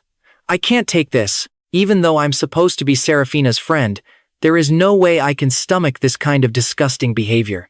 Bro, I am seriously about to throw hands right now. Being a homewrecker and acting this damn cocky? Has this loser seriously never been punched in the face before? A large chunk of the guests were strictly Seraphina's friends, but in that moment, they completely joined my buddies, angrily pointing fingers and publicly roasting Lachlan to an absolute crisp. Standing in the center of it all, Seraphina finally understood exactly what had happened. Her eyes slowly morphed into a terrifying, bloodshot red. She took slow, incredibly menacing steps toward a trembling Lachlan. You told me you were just taking my phone to play games, but in reality, you were secretly messaging Alaric. You were purposely provoking him, she hissed venomously. Did I, or did I not, explicitly warn you? I told you I could give you absolutely whatever you wanted in this world, but you were never, ever supposed to let Alaric know that you existed. Did I, or did I not, emphasize that in this lifetime, I only have one true husband, and that is Alaric? Staring up at the damning chat logs projected on the screen, Seraphina suddenly felt an overwhelming, suffocating ache for me in her chest. She couldn't even begin to fathom the sheer hell I had been going through over these past few days. Every single time, Lachlan sneakily sent a message to taunt me. Just how crushed, helpless, and utterly miserable must I have felt? If I had ever done something this cruel to her, she knew she would have gone completely insane. Seraphina's face was absolutely livid as she glared at Lachlan, radiating an aura of pure, deadly ice. Lachlan frantically shook his head. This was the very first time Seraphina had ever looked at him with such utter disgust and coldness. Desperate, he tried to weasel his way out of the blame. He called and cursed at me first. I just couldn't swallow the anger, okay? So I fought back. If he didn't curse at me first, why on earth would I ever go out of my way to provoke him? Seraphina's eyes were practically bleeding with rage. With a furious scream, she violently swung her heavy designer bag, smashing it right into Lachlan's face, battering him over and over again. You still want to lie to my face? She shrieked. Knowing Alaric's character, why would he ever lower himself to call and curse at a parasite like you? He wouldn't even deem you worthy of a second glance. Caught off guard, Lachlan was hit squarely right on his fresh surgical wound. He instantly turned ghost pale from the sheer agony, barely managing to squeeze out a few pathetic words. Pain. My wound. It hurts. Please, stop being so angry. You'll scare the baby in your belly. Seraphina took a ragged, deep breath, finally retracting her shaking hand as she glared down at him. She spoke through tightly gritted teeth. If you weren't the biological father of this child, I swear to God, I would murder you right here and now. You better thank your lucky stars. You're only breathing because you're the dad. Lachlan lay on the floor, frantically gasping for air, his shifty eyes darting around the room like a cornered rat. Meanwhile, the frantic hotel manager finally rushed up to the third floor. Sweating bullets, he desperately mashed the projector remote, quickly realizing he couldn't override the hijacked screen. In a total panic, he finally had to order his staff to violently cut the building's main power. And with that sudden blackout, this incredibly absurd farce finally came to a spectacularly bitter end. Hours later, in the massive, eerily empty hall, only Seraphina remained standing in the dark. With trembling hands, she picked up her phone and immediately called my best friend, Thad. The very second the call connected, before Seraphina could even get a single word out, Thad ruthlessly launched into a sarcastic tirade. Well, isn't today the great CEO Seraphina's big wedding day? Congratulations. Such a shame I didn't have the time to drop by and witness your glorious wedding of the century. Seraphina's expression was absolutely miserable, her voice cracking as she desperately tried to explain herself. Thad, please, it's just a huge misunderstanding. Alaric completely misunderstood me. Just tell me where he is, I'll explain everything to him. A misunderstanding? Thad sneered viciously through the phone speaker. Getting your childhood first love to secretly knock you up is just a little misunderstanding? Cut the crap, Seraphina. You know better than anyone on this earth just how much Alaric sacrificed to make this relationship work. The year I first met Seraphina, I was just a junior in college. I had originally planned to permanently immigrate to Norway with my parents right after graduation, but then Seraphina crashed into my life, and her sudden appearance completely tethered my heart here. Even as a wealthy, notoriously handsome guy who was incredibly pampered by my family, I resolutely chose to stay behind in this country just for her. Because of that choice, I only ever returned to Norway for one measly week out of the entire year. And I did all of this simply because, during the magical honeymoon phase of our romance, Seraphina looked at me and said one simple sentence, "Please, stay with me." I held onto that single sentence like a lifeline for 5 whole years. Throughout our 5 years of marriage, all the clueless outsiders genuinely thought I was just some useless boy toy leeching off of Seraphina's massive success. Very few people actually knew the truth. That Seraphina's most crucial, high-level business connections were entirely managed by me, pulling the strings from behind the scenes. Thanks to my high emotional intelligence and my love me, love my dog attitude, every single relative, executive, and servant around Seraphina respected me. But right now, Seraphina's face was deathly pale. After a long, suffocating silence, she asked hoarsely, "Alaric, does he know I'm pregnant?" She had hidden it so flawlessly. Did Lachlan leak the secret? On the other end of the phone, Thad let out a mocking laugh. What? You planned to hide it from Alaric your whole life? Were you just going to secretly pop the kid out and raise it right under his nose? In that moment, Thad was incredibly relieved that I had cut my losses in time. A two-timing piece of trash like Seraphina? She definitely wasn't fit to spend a lifetime with. I deserved so much better. Having her darkest thoughts exposed, Seraphina's face turned an ugly, iron gray, a dark cloud settling heavily in her eyes. Where exactly did Alaric go? I'm going to find him right now and explain everything. Thad narrowed his eyes, sharply pivoting the conversation. Can you get an abortion? If you can, I'll tell you exactly where he is. Seraphina hesitated for a moment, then let out a heavy sigh. You just don't understand. Alaric has physical issues. He literally can't get me pregnant. Once I give birth to this child, I'll force Lachlan to leave the city immediately and ban him from ever returning. Thad shook his head silently, feeling a burning indignation on my behalf. His best friend me, out of a deep, foolish love for Seraphina, had willingly taken the blame for her infertility.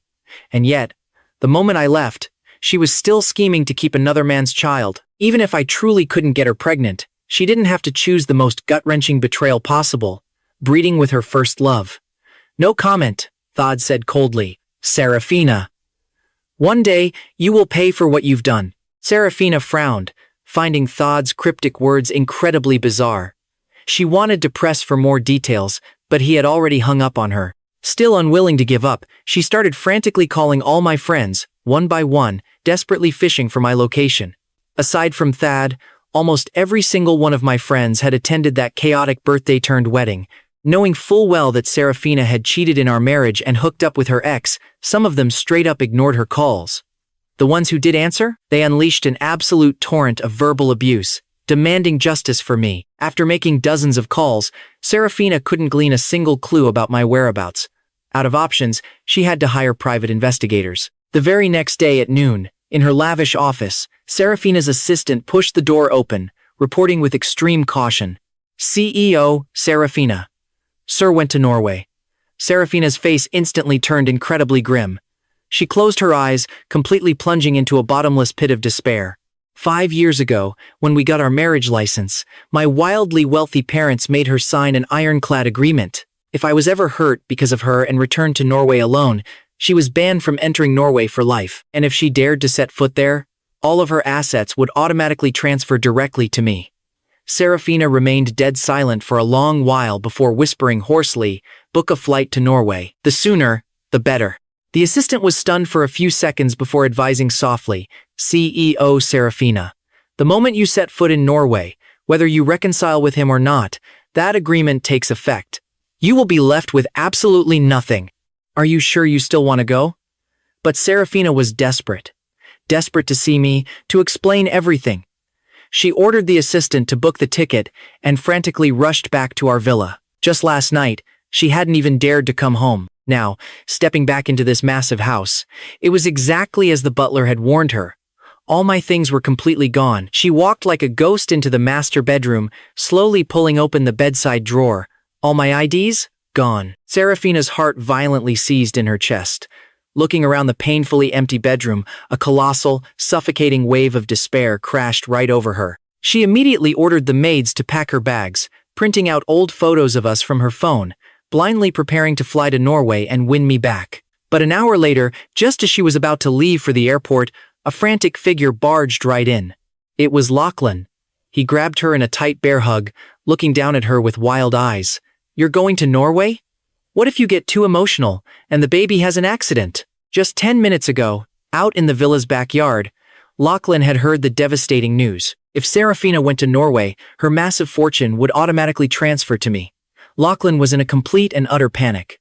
Seraphina looked utterly conflicted, her face tightening with anxiety. "I'll just go for a week and come right back." Lachlan shook his head hard, gritting his teeth. "Your body is already so weak. If you go all the way over there and end up fighting with Alaric, 9 times out of 10, you will miscarry. If you absolutely insist on leaving, then abort the baby first. As the father, I have that right." He was gambling everything on the fact that Seraphina desperately wanted this completely non-existent child. Seraphina hesitated, torn between her guilt and her unborn baby, and ultimately compromised. She came up with a middle ground solution. "Fine, I'll wait 2 months. Once the pregnancy is stable, I'll go to Norway to find him." Pausing, she glared ice-cold daggers at Lachlan. "And you'd better pray I give birth safely. Otherwise, I'll bury your entire family right along with it." A terrifying, chilling darkness swirled in the woman's eyes. Lachlan felt a violent jolt of pure fear. What if Seraphina found out she wasn't actually pregnant? That the medical report was nothing but a cheap forgery he cooked up with a bribed doctor? No. He forced himself to calm down. He had arranged everything perfectly. She wouldn't find out. Worst case scenario. He'd just have to work a lot harder in bed these next few weeks to make it a reality. Meanwhile, halfway across the world at the Norway airport, I dragged my heavy suitcase out and immediately spotted my parents waiting in the arrivals area. Seeing my pale, haggard appearance, Mother Shu secretly wiped away bitter tears of heartbreak. The proud, brilliant son she had poured her entire life into cultivating had endured a mere 5 years of marriage, only to turn into this exhausted, weather-beaten shell of a man. The bright light in my eyes was completely gone. Are all the matters back home finally settled? Last night, she and my dad had already caught wind of the absolute circus that went down in the city. Seraphina's sickening betrayal, the secret wedding photos with her ex, meeting his family behind my back. It was the juicy scandal of the year. Looking at my loving parents, I knew I couldn't hide a single thing. I choked out, "Mom, Dad, I'm so sorry." My parents were highly respected, elite figures in Norway. Now that I was dragging them into this ugly, public scandal, who knew how many upper-class snobs would laugh at them? But Mother Shu just hugged me fiercely, gently rubbing my head. "It is not your fault, sweetheart. Giving your absolute all in a marriage is nothing to be ashamed of. The only ones who should feel embarrassed and humiliated are the ones who cheat and betray." Father Shu, who had been stoically silent, nodded in full, unwavering agreement with his wife. "A woman like Seraphina? Divorcing her is a godsend blessing. Now that you're back home in Norway, your mother and I will take proper care of you. And hey, if you don't want to take over the family company right now, then don't. The fortune your mother and I built is more than enough to keep you living like a king for several lifetimes." Mother Shu held my trembling hand tight, terrified I might do something drastic. She advised gently, "Son, a divorce is no big deal. As our beloved child, you will always have the capital to make mistakes and start completely over." Mother Shu was a legendary iron lady in the ruthless business world, and marrying my dad was a true union of titans. But when it came to their one and only child, the two elders naturally spoiled me right to the core. My dark, exhausted eyes burned red with fresh tears. My heart, which had been frozen solid for so long, finally felt a rushing wave of genuine warmth. No matter what happened out there, my parents were always my ultimate, untouchable sanctuary. "Mom, Dad, I plan to take some advanced courses first. When I'm truly capable enough, I'll take over the company."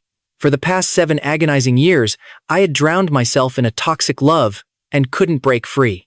But moving forward, I was shifting my entire focus to building my empire and spending precious time with the two of them. Meanwhile, back in the city, Seraphina had promised Lachlan she would wait 2 months for the fetus to stabilize before flying to Norway. But recently, she was visibly, coldly distancing herself from him. Lachlan begged her to get dinner. She flat out refused, claiming she was swamped with work. Lachlan cried that his old surgical wound was hurting. Seraphina just coldly dispatched a random doctor to his house. Lachlan whined that he missed her so much he literally couldn't eat. Seraphina bluntly replied that skipping a couple of meals wouldn't kill him. She even went as far as forcing Lachlan to sign a brutal agreement. The terms, after she gave birth, she'd pay him off with a massive lump sum of cash. But the catch was that Lachlan could never, ever lay eyes on the child again and would be permanently banned from entering the city. Staring down at that ruthless agreement, Lachlan completely broke down. "On what grounds? This is our child. You can't just ban me from seeing my own flesh and blood." Seraphina's face was a stony, iron gray. She protectively touched her flat stomach, a dangerous flash of impatience in her eyes. "You should be on your knees grateful that you're even the biological father." After ruthlessly forcing him to sign it, she began a new routine, posting daily, handwritten letters on social media, publicly expressing her gut-wrenching regret, and begging for my forgiveness. To prove her so-called sincerity, she even recorded herself crying while writing them and posted the videos online. Too bad the netizens weren't buying a single second of her act. The scandalous news of Seraphina sneaking around with her trashy side piece to take secret wedding photos had already blown up the entire internet. Her comment sections instantly maxed out at 999 plus, heavily flooded with absolutely relentless roasting. "Belated affection is cheaper than dirt. Alaric, do not look back. Alaric's army will always support you. Down with cheating scumbags and male mistresses. Return purity to marriage." But Seraphina stubbornly ignored the vicious comments. Like desperate clockwork, she handwrote a letter every single day. Sometimes, it was a tear-stained letter of deep self-reflection. Sometimes, she was wistfully reminiscing about our past, and other times she was practically begging on her knees for my forgiveness. A whole month dragged by, and some easily swayed netizens actually started feeling touched by her crazy persistence, showing alarming signs of switching sides. But on the other hand, Lachlan was getting more and more frantic by the second. Lately, Seraphina was visiting him less and less. Now, he was lucky if he saw her once a week. Every single time they met, she just made him talk to the non-existent baby in her belly for 2 minutes flat before bolting. Seraphina was treating him like nothing more than a biological sperm donor. With only a month left before her big move to Norway, time was ticking. If she went to the hospital for a checkup, she'd realize her oven was completely empty. Backed into a corner and desperate, Lachlan pulled out his phone and hit up an old flame. As dusk fell, a sleek black sedan cruised into the upscale villa district, pulling up right in front of Lachlan's house. A young woman hopped out of the passenger seat, and the car sped off instantly. Lighting up a cigarette, she swaggered inside like she owned the place. Rocking a black motorcycle jacket, her exquisite face and sharp eyebrows practically screamed wild, unfiltered rebellion. From every angle, she looked like the ultimate deadbeat rich kid. The second he saw Rowena, Lachlan leaped off the sofa, a heavy scowl on his face. "Are you insane? Letting your driver bring you all the way in? Why are you so damn flashy?" Rowena just stepped right into his personal space, blowing a thick cloud of smoke straight into his face. Smirking, she shot back. "Scared of what, exactly? You actually think Seraphina doesn't know about us?" Lachlan choked on the bitter smoke, coughing violently as he stumbled back. Rowena casually plopped herself down onto the sofa, elegantly crossing her legs. Her sharp gaze swept him up and down. "So, you called me over to rekindle our old flame?" Lachlan glared at her in absolute disgust, silently wondering how his taste in women used to be so painfully terrible. He didn't waste time and cut straight to the chase. "Seraphina isn't pregnant." "What?" Rowena's eyes blew wide open. She froze mid-drag and started hacking her lungs out. The insane drama between Seraphina and Lachlan was legendary at this point, and she definitely knew the rough details. Staring at Lachlan, she frowned deeply. "Are you out of your mind? You even lied to her about a baby?" Lachlan shot her a venomous glare, muttering bitterly under his breath. "Trust me, I wish I could actually get her pregnant." "Lachlan! Is your equipment malfunctioning down there?" Rowena eyed him with heavy suspicion. "Enough. I have serious business to discuss with you," Lachlan snapped, his face turning dead serious. He quickly explained that Seraphina had no idea she wasn't actually pregnant, and that she was already packing her bags for Norway. After absorbing the crazy story, Rowena slowly crushed her cigarette into the ashtray, her eyes narrowing dangerously. "I think I get it now. You're saying if Seraphina actually goes to Norway, all her massive assets automatically belong to her alone, leaving you completely cut off from her money. But what the hell does this have to do with me?" Lachlan stared at Rowena, a dark, calculating glint flashing in his eyes. "Of course it has to do with you. Whether you can finally turn your miserable life around depends entirely on this very moment." Rowena frowned, staring right through him. "What exactly do you want to do?" Lachlan narrowed his eyes, quietly sizing her up. Rowena wasn't just his ex-girlfriend. She belonged to the powerful Ye family over in Fang City, the metropolis right next door. As the undisputed top family in Fang City, their massive corporate empire easily dwarfed the Xiao family's entire fortune. Unfortunately, back when they were dating, he had no clue Rowena was just an illegitimate child. The Ye family had brutal, ironclad rules forbidding the children of mistresses from ever touching the core family business. Because of that, for all these years, Rowena could only collect a pathetic monthly allowance, completely cut off from any real power. The second Lachlan figured that out, he dumped her without a second thought. Later on, he fled abroad, hooked up with a sugar mama who refused to commit, and when he finally ran out of options, he pathetically crawled right back to Seraphina. I frowned deeply as I listened to the crazy story over the phone. "So she actually teamed up with Lachlan?" Thad stayed dead silent for a few seconds. "That's my guess, too. Rowena obviously wanted you dead last time. I figure she's trying to kill you to permanently destroy Seraphina's plans of moving to Norway. And I have absolutely no idea what kind of magic potion Lachlan fed her to make her agree," Thad muttered.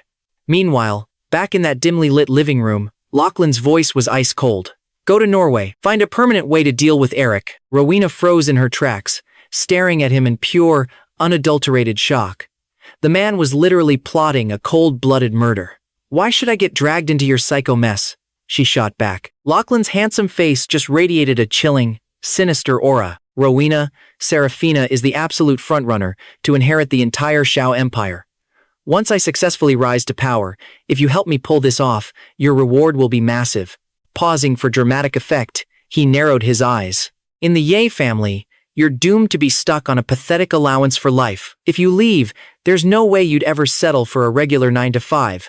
And that ruthless old lady running your family will sabotage any business you even try to start. But if you get rid of Eric and permanently stop Seraphina from going to Norway, once I'm sitting at the absolute top, I guarantee you will live like pure royalty for the rest of your life.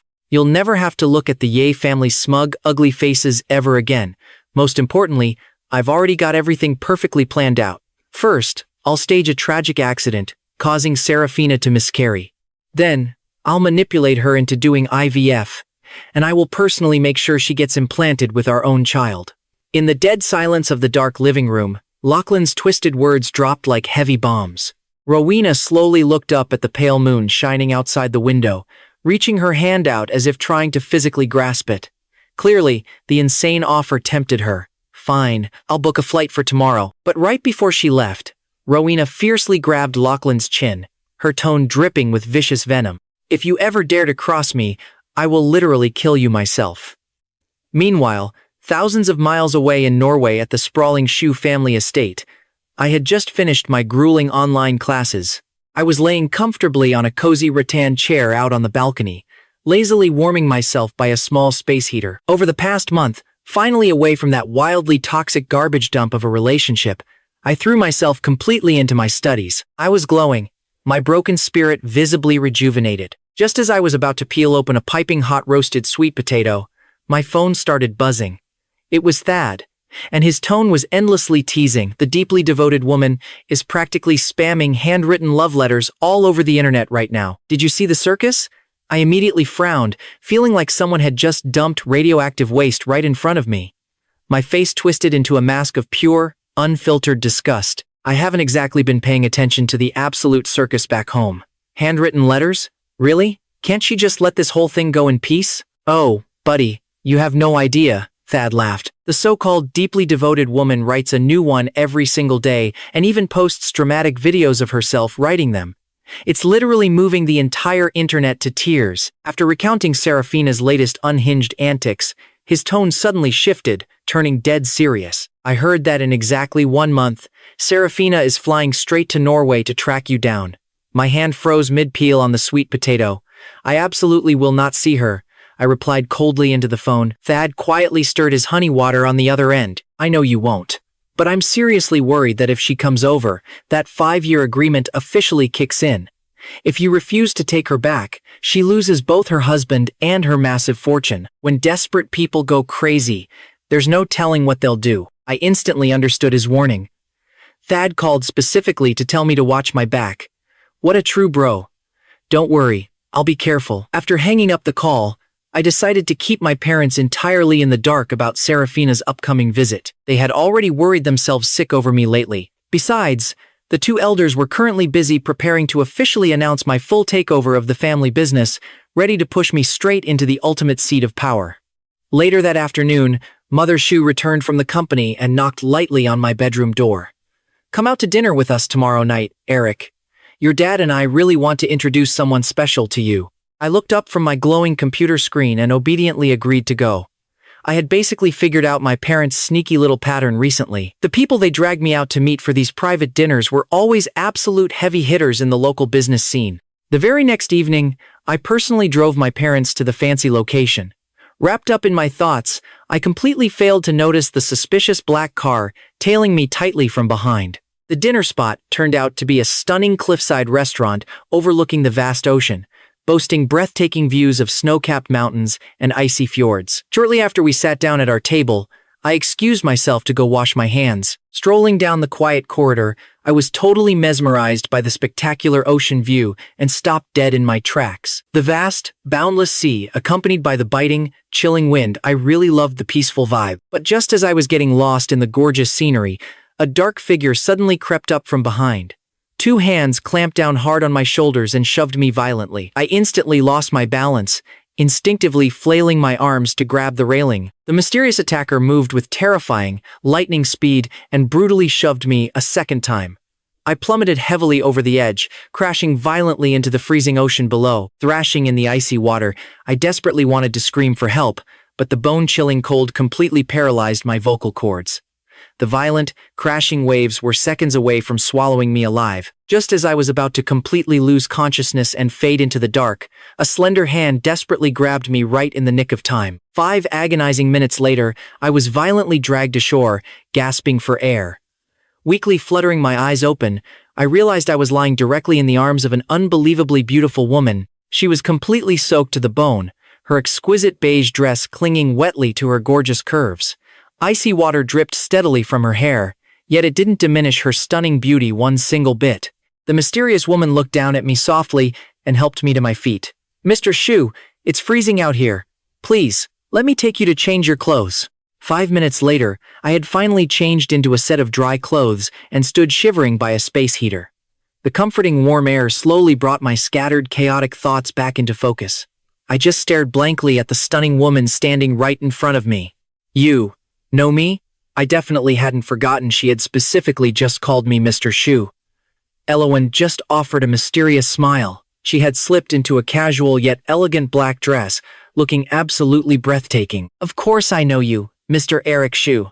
I stood there completely stunned for a few seconds before taking a wild guess. "Wait, are you the VIP my parents are meeting for dinner tonight?" Elowen just smirked playfully and gave a slight nod. I openly observed her in total surprise. Anyone my strict parents actually valued meant she was either insanely rich, incredibly powerful, or both. Over the past month, my folks had introduced me to plenty of corporate big shots, but they were almost always crusty old men in their 40s or 50s. I rarely ever met anyone my own age in these circles. I looked Elowen right in the eyes and pleaded softly, "Please, don't tell my parents about what just happened out there. I really don't want them to worry." She nodded gracefully. "All right, your secret's safe with me." The two of us quietly walked back toward the restaurant. Elowen was a true gentlewoman. She thoughtfully let me go inside first, waiting a solid 2 minutes before casually strolling in herself so we wouldn't cause a scene. The moment she saw I had completely changed my clothes, Mother Shu frowned in total confusion and asked what happened. "I, just slipped in the restroom. Got my clothes all dirty," I mumbled, lowering my head to avoid her piercing gaze. Elowen's sharp eyes swept subtly across my flustered face, and she offered a faint, almost imperceptible smirk. The rest of the private dinner went wonderfully. I actually learned quite a bit more about the mysterious woman sitting across from me. As it turns out, her mighty Liu family absolutely dominated the global oil industry. Over in Norway, their operations were actually outshining the Shu family empire. The whole point of this tense dinner was for my old man to practically beg Elowen to watch my back in the days to come. Seeing my folks packing up to leave, I spun a quick lie about needing some fresh air and hung back. "Mr. Shu needs to review the security footage," a staff member announced. Elowen's deep, watery eyes immediately locked onto mine with intense worry. I was honestly blown away by how effortlessly she saw right through my act. With my folks hovering earlier, my hands had been completely tied, but now, I desperately needed to know exactly who tried to end me. Judging by the sheer brute force of that shove, it had to be a guy. Elowen stood up, her expression turning razor sharp, and offered, "Come on, I will take you straight to the owner." After what felt like an eternity sweating it out in the stuffy security room, the staff finally pulled up the tapes. They let out a heavy, helpless sigh. The guy completely covered the lens right before he made his move. "Mr. Shu, the cameras totally missed the exact second you took that plunge." Pausing for a tense moment, the staff added with extreme caution, "This guy was definitely a hired gun. Our main entrance feed actually caught him stepping right out of some woman's ride." My brow furrowed in deep frustration. "Did you catch even a tiny glimpse of their faces?" I demanded. 4 anxious staff members scrambled to review the footage on an endless, maddening loop. Half an hour later, they all just shook their heads in pure defeat. "Sorry, sir." Both targets were fully decked out in heavy masks and hats. Not a single face caught on tape. My expression turned to absolute stone. I furiously demanded that every single video clip showing this mysterious woman be sent straight to my phone. If I was going to hunt down a rat, I was going straight for the mastermind. On the tense drive back, I forwarded the raw clips to Thod. "Dig into this shadow for me right now," I texted. "Man, what in the world happened?" Thod instantly sensed the grim, heavy vibe. I gave him the full, gritty rundown of my nightmare of an evening, aggressively pinching the bridge of my nose to fight a brewing migraine. If Elowen had not swooped in right on time, that absolute psycho would have finished me off for good. Thad's voice dropped to a bone-chilling octave. "Just leave it to me, brother. I will drag this snake kicking and screaming into the light." Meanwhile, back in the luxury villa's living room, that bastard Lachlan dialed Seraphina over a dozen times, but got nothing but dead air. His face twisted in ugly rage as he chucked his phone onto the couch. Out of nowhere, it buzzed. He practically dove to grab it, only to sneer when Rowena's name popped up. Bitter disappointment instantly flooded his features. "What did you just say? Alaric was actually saved? Who the heck is this woman? He spat, forced to listen to Rowena whine about her massive, embarrassing failure. Lachlan's expression morphed into something straight out of a horror movie, his eyes absolutely burning with toxic, green-eyed jealousy. Why the hell is his luck always so damn good? On the other end of the line, Rowena sat gripping her steering wheel, her eyes dripping with pure, unadulterated venom. He dodged a massive bullet tonight. The guy is going to be incredibly paranoid now. Getting close to him is going to be a total nightmare. Lachlan's voice turned ice cold. Do not do anything stupid. Sit tight and wait for the perfect opening. I will figure out exactly how to break him. Just be a good girl and wait for me at home. Catching the desperate vibe that Rowena was gearing up for some dirty talk, Lachlan smashed the end call button in pure disgust. Another slow week crawled by. I began aggressively tightening my grip on the Shu family empire. Terrified I would completely burn out, my folks purposefully micromanaged my workload to give me a breather. But man, having been locked out of the vicious corporate jungle for so long, stepping back onto that battlefield had my anxiety absolutely spiking. Thank God I had Elowen by my side. She became my personal anchor, constantly talking me off the ledge. Hey, do not sweat it, she would say. Just treat these high-stakes client meetings like a video game. If you score the deal, pop some champagne. If it tanks, consider it making a shiny new friend.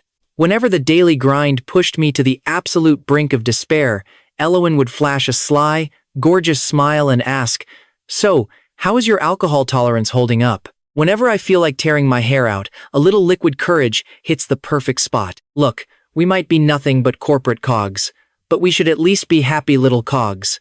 You have got to entertain yourself. Her sharp, witty comebacks never failed to crack me up. But let us be real, Elowen was no corporate drone, she was practically a golden goddess blessed by the heavens. Thanks to her keeping my fragile sanity intact, the week practically flew by without a hitch. Rowena, on the other hand, was completely losing her grip on reality. My boring little home-to-office loop was giving that crazy stalker absolutely zero windows to pull a stunt. One afternoon, right after I wrapped up a massive pitch, my phone buzzed. Alaric, I finally tracked the ghost down, Thod said, his voice incredibly heavy with dread. I practically sprinted back to my private office and slammed the door shut. Spill it. Who is she? I demanded. Rowena, Lachlan's unhinged ex-girlfriend. Thod quickly broke down her messy background. She was the dirty little secret of the ultra-rich Ye family, totally sidelined and tossed a pity allowance, just to keep her greedy hands away from the real family treasure. Lachlan basically kicked her to the curb, the absolute second he found out she was broke, yada yada yada. I scowled deeply, the ugly puzzle pieces finally snapping together in my brain. So, she is actually teaming up with that backstabber Lachlan? Dad went dead silent for a few heavy seconds. Yeah, that is exactly my guess, too. Rowena clearly wanted you put 6 feet under, probably to terrify Seraphina into never setting foot in Norway. Honestly, who even knows what flavor of toxic Kool-Aid Lachlan has been feeding her? I sank deep into my plush leather chair, my mind racing a mile a minute. If that is their grand master plan, then hey, let us just give them exactly what they are begging for. Thad sounded totally thrown. Wait, you actually want to stage your own grand exit? I nodded slowly, my blood running ice cold as I laid out the trap. If I fake my total demise, Seraphina will come rushing over for the tearjerker memorial. That is my perfect window to legally gut her of every last dime. She absolutely loves playing the heartbroken, tragic widow, right? And once I am supposedly out of the picture, Lachlan will finally call his attack dog Rowena off, totally fixing my stalker problem. But here is the absolute best part. The second Seraphina touches down on this soil, Lachlan, who is only drooling over her cash, gets left holding an empty bag. 3 massive birds, 1 single stone. But to pull off this insane phantom act, I desperately needed a partner in crime. After racking my brain, I headed straight to Elowen to cash in a major favor. Wait. Let me get this straight, she blinked. You are literally asking me to brainstorm a foolproof method that makes it look like they successfully took you out, without you actually biting the dust? Elowen's stunningly exquisite face was painted with pure, unfiltered shock. I just nodded grimly. I laid all my absolute darkest cards on the table, spilling every single messed up detail of the last 2 hellish months. Honestly, talking about that trauma felt completely hollow, like I was reading the script of some poor stranger's life. I was fully ready to take a massive pair of scissors and cut these toxic leeches out of my life forever. But there was no way in hell I was going to let them walk away completely unscathed. Staging my own fatal exit was the absolute ultimate checkmate. Elowen stared intently at me, a sudden flash of real, raw heartache softening her beautiful eyes. She chewed on the crazy idea for a few quiet seconds before shifting into total tactical boss mode. Look, logically speaking, taking a wild plunge into the sea is hands down the easiest way to fake a disappearance. But considering what you just survived, I highly doubt you want to go anywhere near the ocean. And plunging off a rocky cliff? Way too unpredictable and risky. I highly suggest we stage a disastrous, fiery car wreck. A car wreck? I furrowed my brow, but then it instantly clicked. She was totally on the money. I was hyper-paranoid right now. Sabotaging the sleek ride I drove every single day was hands down the path of least resistance for a lazy psycho like Rowena. But how do we practically hand her the keys to tamper with my wheels? Elowen flashed a devilish, knowing smirk. Oh, just sit back and leave the baiting entirely to me. Thank you. Seriously, I breathed out, incredibly grateful. By noon the very next day, utterly frustrated with zero openings, Rowena angrily peeled off toward a sketchy diner near her dingy apartment. Right as she was ordering her greasy lunch, two hulking foreign guys rocking black baseball caps swaggered into the joint. The pair looked practically like twins, built like absolute brick houses, with rugged, terrifying tattoos creeping all the way up their thick necks and wrists. These dudes honestly looked like they chewed on rusty nails for breakfast. They aggressively slammed into the booth right next to Rowena, carelessly chucking a heavy backpack full of clanking wrenches onto an empty chair, and started muttering in low, gritty English. Man, this sweet little takedown is going to keep our bellies full for at least half a year. The older mountain of a man, Big Boris, bragged as he popped a cold brew and loudly chugged it. Sitting right across from him, the younger, equally massive little Boris rolled up his flannel sleeves, aggressively clinking bottles with his brother. We messed with the brakes good. It is pouring buckets out there today. The exact second that spoiled brat hits the gas boom, lights completely out. Pausing mid-sip, he just shook his heavy head. Word of absolute advice. Never get a wicked stepmom for your flesh and blood. They play super sweet, but the absolute millisecond the kid hits 18 and grabs that license, she is tossing fat stacks at us to send him permanently packing. Eavesdropping incredibly hard. Rowena's crazy eyes practically lit up like a blazing Christmas tree. A dark, twisted scheme instantly hatched in her unhinged mind. She was absolutely itching to jump into their private conversation, but she was struggling to find a smooth opening. Big Boris casually narrowed his dark eyes, tossing a little more juicy bait right into her trap. Honestly though, if it were not for these cold-blooded, evil rich folks, how the heck would guys like us even make a living? Little Boris nodded firmly, a nasty, mocking sneer twisting his face. Hey, the more backstabbers, the better in my book. Just a couple more of these ghost jobs, and we can fully retire to a sunny beach. Rowena literally could not glue herself to her seat for another second. She slid right over to their booth, plastering on her absolute fakest, friendliest smile. Hey there, gentlemen. Put away your wallets. This heavy meal is entirely on me. I happen to have a very lucrative business proposition for you. Big Boris shot her a hard, wildly wary glare. Do we know you, lady? Rowena confidently shook her head, her shameless smirk not slipping a single inch. Not at all, but I am in desperate need of a tiny little favor. Like they always say, fate works in highly mysterious ways. Doing one little rough-up is practically the exact same as doing two, right? Would you big guys mind taking on a very highly paid side quest for me? She let the loaded silence hang, her grinning stretching wider. Whatever your last employer handed you, I will flat out double it right here and now. Big Boris and Little Boris immediately swapped a very telling silent look. Big Boris scowled hard, then aggressively ground his teeth together.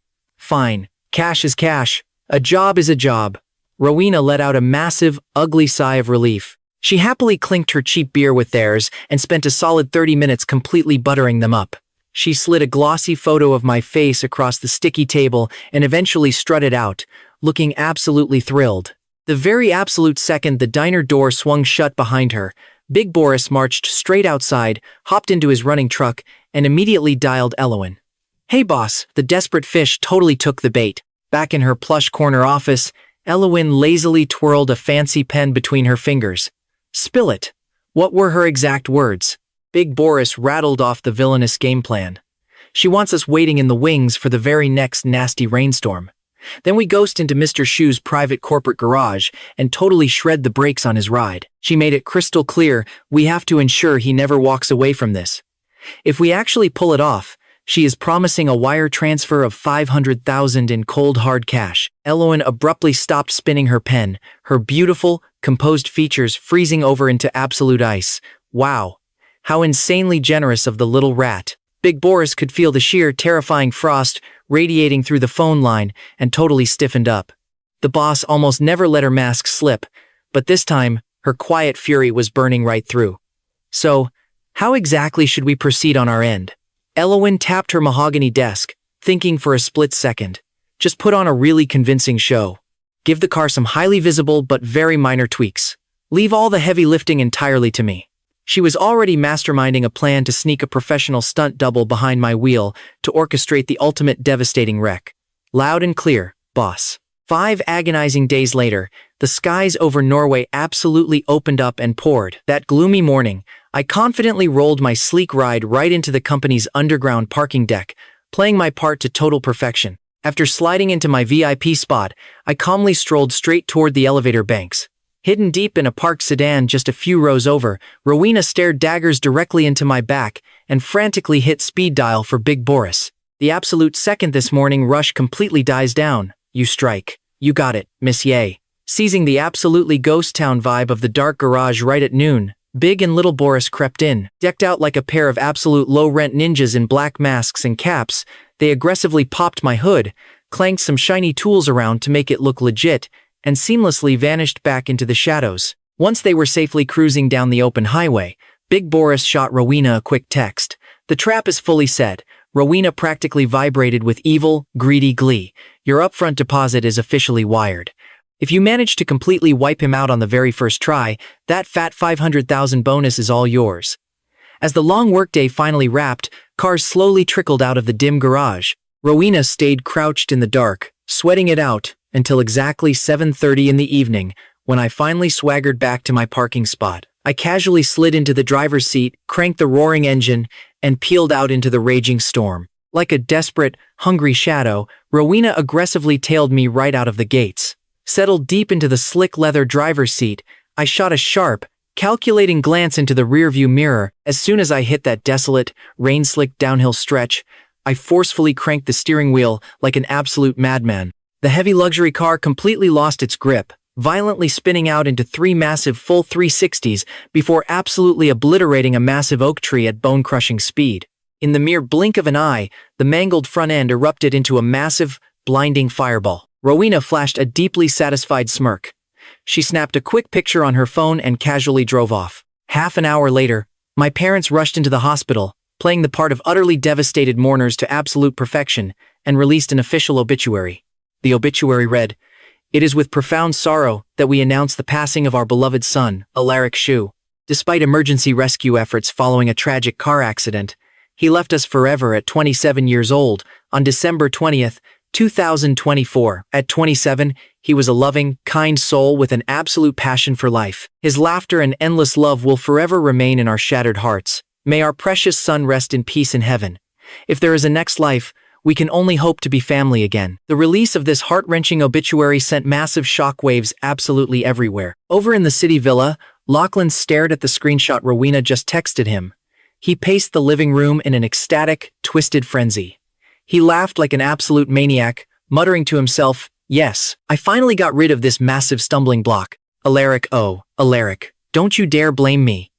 Blame yourself for blocking my golden road to riches." Meanwhile, in Seraphina's office, she was right in the middle of a late-night executive meeting when her phone suddenly buzzed. She casually glanced at the obituary forwarded by a mutual friend. Instantly, her eyes turned blood red, her petite frame started trembling violently, looking as if a massive piece of her very soul had just been brutally amputated. She screamed hysterically, "No! This is impossible! How could he be dead?" Her assistant, watching her completely lose control in front of the top executives for the very first time, immediately knew something was horribly, terribly wrong. Taking one quick glance at the phone screen, he froze dead in his tracks and quickly dismissed the entire room. "Boss, my deepest condolences," he whispered. Seraphina's eyes were terrifyingly bloodshot. She stumbled to her feet, desperately trying to run out the door, but everything suddenly went pitch black, and she collapsed hard onto the floor. "Boss, somebody help me get her to the hospital right now." 2 excruciating hours later, Seraphina finally woke up. The very first thing she did was frantically grab her phone. Staring blankly at the obituary, her entire body shook violently as she completely broke down in agonizing tears. "Alaric, I am so sorry. How could you just leave me here all alone? How am I even supposed to live without you?" While she was hopelessly mumbling to herself, Lachlan, who had rushed straight over, stood completely dumbfounded at the doorway. He just watched the completely mentally broken Seraphina, his eyes turning dangerously dark. When he ruthlessly dumped her years ago, she certainly didn't cry anywhere near this hard. What the hell was so great about Alaric anyway? Lachlan marched straight up to the hospital bed, violently grabbing her hand and screaming about his own selfish grievances. "You still want to go to Norway? Alaric is dead. What is even the point of going now? If you leave now, you'll come back completely penniless." Seraphina's head aggressively snapped up. She violently ripped her hand away from his grip, jumping up and forcefully backing him right into a wall.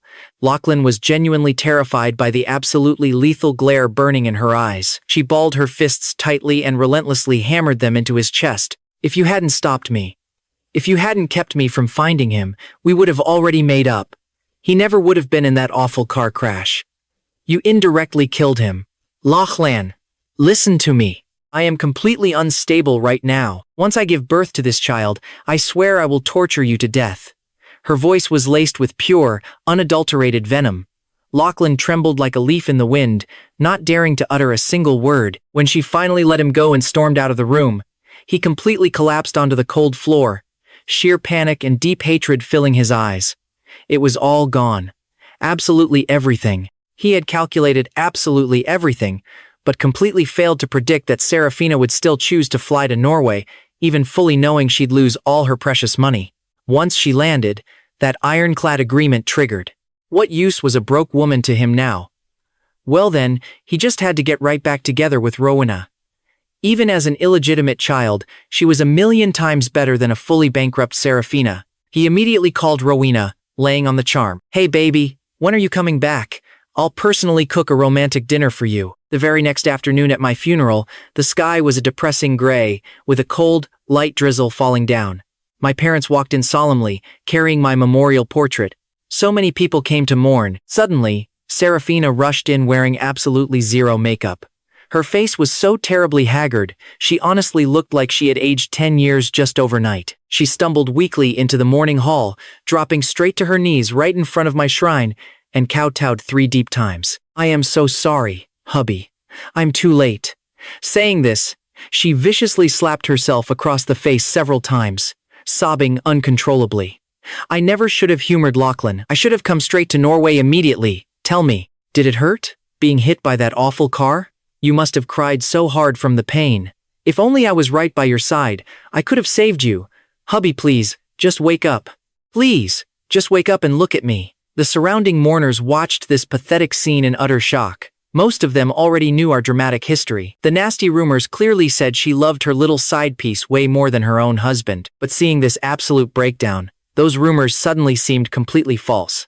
My parents just stood coldly to the side, exchanging a knowing look, saying absolutely nothing. In her grief, Seraphina completely failed to notice a very familiar figure standing quietly right among the mourners. It was a man dressed in casual black clothes and a sleek black mask, staring coldly right at her. Beside him, Elwin quietly held a large black umbrella over his head. Seeing me staring unblinkingly at the miserable Seraphina, Elwin's eyes flickered with curiosity. "Are you heartbroken?" she asked softly. I slowly raised an eyebrow, meeting her questioning gaze, my voice absolutely glacial. "I am only heartbroken for myself. When I received that very first provocative voice note from them, I didn't sleep for an entire night." Yet, Seraphina slept completely soundly right next to him. When those grand blue fireworks went off for our wedding anniversary, it was only because another man didn't even want them. When I was bleeding in the hospital from a brutal car crash, she brazenly brought her sneaky lover right into our home, straight into our sacred marital bed. Tell me, shouldn't the person I feel the absolute most heartbreak for be myself? Elwin respectfully withdrew her gaze, noticing my cold, vacant stare. "Are you still watching her? Want to take a walk, Mr. Callum-Shoe?" I smirked, my lips curling up into a high, confident arc. "Sure, just yesterday, I finally got my brand new ID. I am now Callum, a name literally meaning new life. Another full week quickly passed by. My parents officially announced to the world that their brilliant nephew, Callum Shu, was officially taking over the entire company. This huge news caused another massive, chaotic stir throughout the elite high society circles. Back in the city, ever since miserably returning from Norway, Seraphina had been deeply, clinically depressed. She drowned her endless sorrows in heavy alcohol all day long, tightly hugging my portrait and crying her eyes out. "Alaric, you must be lying to me. You didn't really die, right? Please come back. I was so wrong. I never, ever should have cheated on you." Right?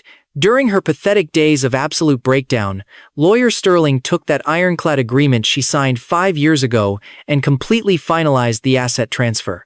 Since Alaric Shu technically no longer existed in this world, absolutely all of the assets cleanly reverted back to my parents. My mother showed zero mercy whatsoever. She coldly told lawyer Sterling, liquidate all of her luxury houses, her fancy cars, and her expensive collections. Sell everything online for hard cash. Do not leave that woman a single red penny. She desperately wanted Seraphina to understand one brutal truth. Loyalty brings prosperity, but betrayal brings absolute ruin. Yes, madam, the lawyer replied. Exactly 1 week later, lawyer Sterling arrived right at Seraphina's sprawling villa. Seeing the incredibly haggard woman before him, a quick flash of genuine surprise crossed his eyes, but he quickly returned to a state of cold, professional neutrality. "Miss Seraphina, Madam Shu has officially instructed me to sell this entire villa. The new owner officially signed the binding contract just today. We firmly request you to move out." But before he could even finish his sentence, Seraphina looked up with a dark, tragic smile. "You're asking me to pack up and move out, huh? Alaric is already dead. His precious things are long gone from this cursed house anyway. Me staying here is completely useless now." She stumbled weakly toward the front door, her loyal assistant following anxiously right behind her. Lately, she missed me so terribly much that she only slept a measly hour or two a day. At her absolute lowest point, she even tried slitting her own wrists. Before she even made it fully out of the garden, her weak ankle painfully twisted, and she fainted all over again. Her panicked assistant rushed her straight to the hospital, finally unable to take the immense stress anymore, and dialed a very specific phone number. 2 hours later, a massive, intimidating entourage aggressively stormed right into the hospital. Leading the powerful pack was old Madame Xiao, Seraphina's strict grandmother. She looked down at the absolutely pathetic, weather-beaten Seraphina lying on the bed, absolutely furious. A stressed nurse was desperately trying to insert an IV needle into her arm, but Seraphina violently yanked it right out. The nurse sighed heavily and tried again, but Seraphina ripped it out once more, painfully tearing the vein and leaving a bright, messy streak of blood. Old Madame Xiao simply couldn't watch this pathetic display anymore. She raised her heavy wooden walking stick and brought it down hard right onto Seraphina. "Seraphina, get on your knees right this instant." Seeing her fierce grandmother, Seraphina looked as if she had just found a desperate lifeline, but her hollow words lacked any real will to live. "Grandma, I just want to go down there and find Alaric. Please, just grant my final wish, okay? I want to be buried right next to him. Please, go talk to his parents for me." Old Madame Xiao's face instantly turned an angry iron gray, her normally kind, aged features growing terrifyingly cold. She aggressively hauled Seraphina right up by her collar and brutally dragged her over to the bathroom mirror, splashing a huge handful of freezing cold water straight onto her face.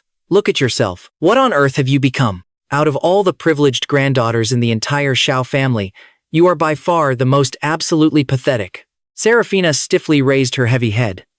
The ruined woman staring back in the mirror had hollow, sunken cheeks, totally dead eyes, and honestly looked like a literal walking corpse. Losing me had completely turned her into a hollow ghost. 5 long years ago, we had happily promised to grow old together. So, when exactly did she change? Did she just get incredibly bored of our peaceful married life and desperately want some cheap, dirty thrills? Was she secretly jealous of her rich girlfriends having a whole harem of little boy toys? Did she seriously think she was some kind of absolute genius at hiding her messy two-timing? Thinking of all this, Seraphina viciously slapped herself yet again. It was all her own stupid fault. She had completely ruined absolutely everything. If she hadn't driven me all the way back to Norway in absolute despair, I never would have supposedly died in that awful car crash. Old Madame Xiao let out a very long, heavy sigh. Seraphina used to be the family's flawless golden child, her absolute proudest granddaughter. But now, she was literally suicidal over a pathetic, failed romance. The stern old lady firmly ordered the assistant to physically force her to wash up and change into clean clothes. Exactly half an hour later, a somewhat presentable Seraphina sat quietly right before her grandmother. Grandma. Old Madame Xiao aggressively threw a thick stack of documents right in front of her face. First up in the pile, the secret wedding photos of her and Lachlan. She coughed twice, her raspy, authoritative voice booming with command. Seraphina, you were the one who cheated first. I have absolutely no face left to demand a single thing from the Shu family. Your massive assets are now legally theirs. Consider it your necessary atonement for your dirty sins. She then furiously threw a thick stack of recent newspapers directly into Seraphina's bruised face. Look very closely at what the real world thinks of you right now. Trembling, Seraphina slowly glanced down at the brutal headlines. It was an absolute tsunami of negative press. The headlines were brutal. Devoted CEO cheats with first love, gets innocent ex, husband killed, and shocking. Purity-faking CEO played husband like a fiddle, now drowning in regret. The moral of the story, cherish your life and stay the hell away from toxic women. Back when our relationship first started, we had tons of internet shippers who eagerly watched us go from a fairy tale marriage straight into an absolute disaster. Knowing the inside story, everyone online was completely heartbroken for me. When the news of my fatal car crash in Norway broke, the internet aimed its massive cannons entirely at Seraphina. The backlash was so severe, it completely tanked the Xiao Group's stock prices overnight. Old Madame Xiao took a deep, heavy breath. I will issue a public statement. For the next 5 years, you are strictly banned from touching any Xiao family business. This is your punishment. The Xiao family motto has always been absolute loyalty in marriage. A harmonious family brings prosperity. Seraphina lowered her eyes, her expression dim. A 5-year ban? Her grandfather had so many other grandchildren. In 5 years, how many of her ruthless cousins would trample all over her? She was going to permanently lose her inheritance rights. But she had already lost me. Without me, what was even the point of an empire? Understood, Grandma, she mumbled. Old Madame Xiao just shook her head in sheer disappointment and walked out with her cane. That evening, Lachlan caught wind of Seraphina's 5-year exile from the family business. He sat all alone in the living room, his greedy mind racing with panic. The last time he called Rowena offering to cook for her, she said she was flying right back, but soon after, she had called again, frantically saying the Ye family patriarch had summoned her back to the main estate. Since then, her phone had been totally dead. With Seraphina effectively dethroned, Lachlan knew he had to fast-track his reconciliation with Rowena. He dialed her number again, but it was still powered off. Hesitating, he finally called Rowena's best friend. The friend was dead silent for a few seconds. You don't know?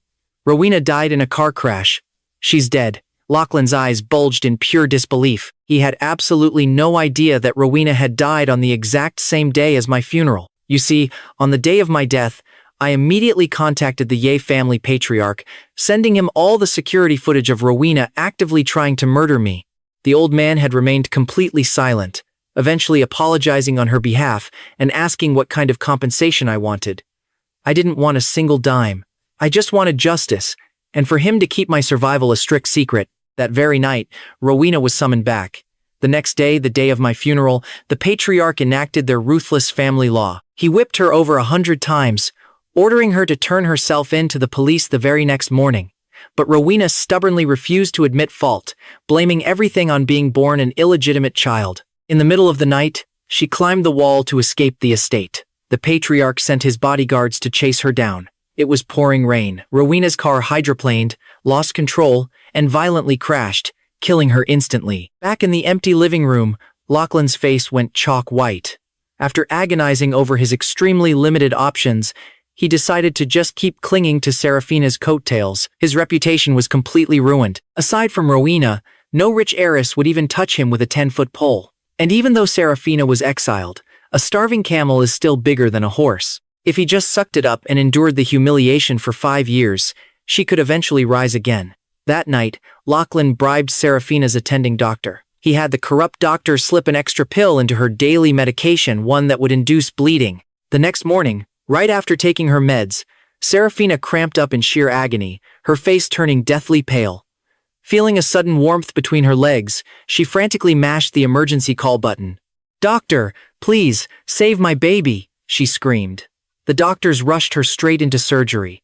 At noon, Seraphina woke up to the devastating news that she had lost the baby. Her eyes turned bloodshot as she broke down wailing, "It's gone. Alaric didn't want me. And now my baby doesn't want me either." Lachlan stood by her bedside, playing the role of the comforting partner. "Relax, baby. We'll just have another one." Seraphina chucked a pillow right at his face, screaming coldly, "Get out. I don't want to see you." 3 days later, Seraphina was officially discharged. Following Lachlan's suggestion, she buried her child in a local cemetery. Staring blankly at the tiny gravestone, her eyes were completely red. "Baby, Mommy failed to protect you," she sobbed. Lachlan pulled her into a hug, whispering warmly, "We will have more children, I promise." Seraphina shoved him away violently, her voice absolutely freezing. "Don't touch me. You're filthy." Lachlan completely froze, his face darkening as he awkwardly retracted his hands. Not too far away, Thad sat in his parked car, watching the tragic duo in the graveyard.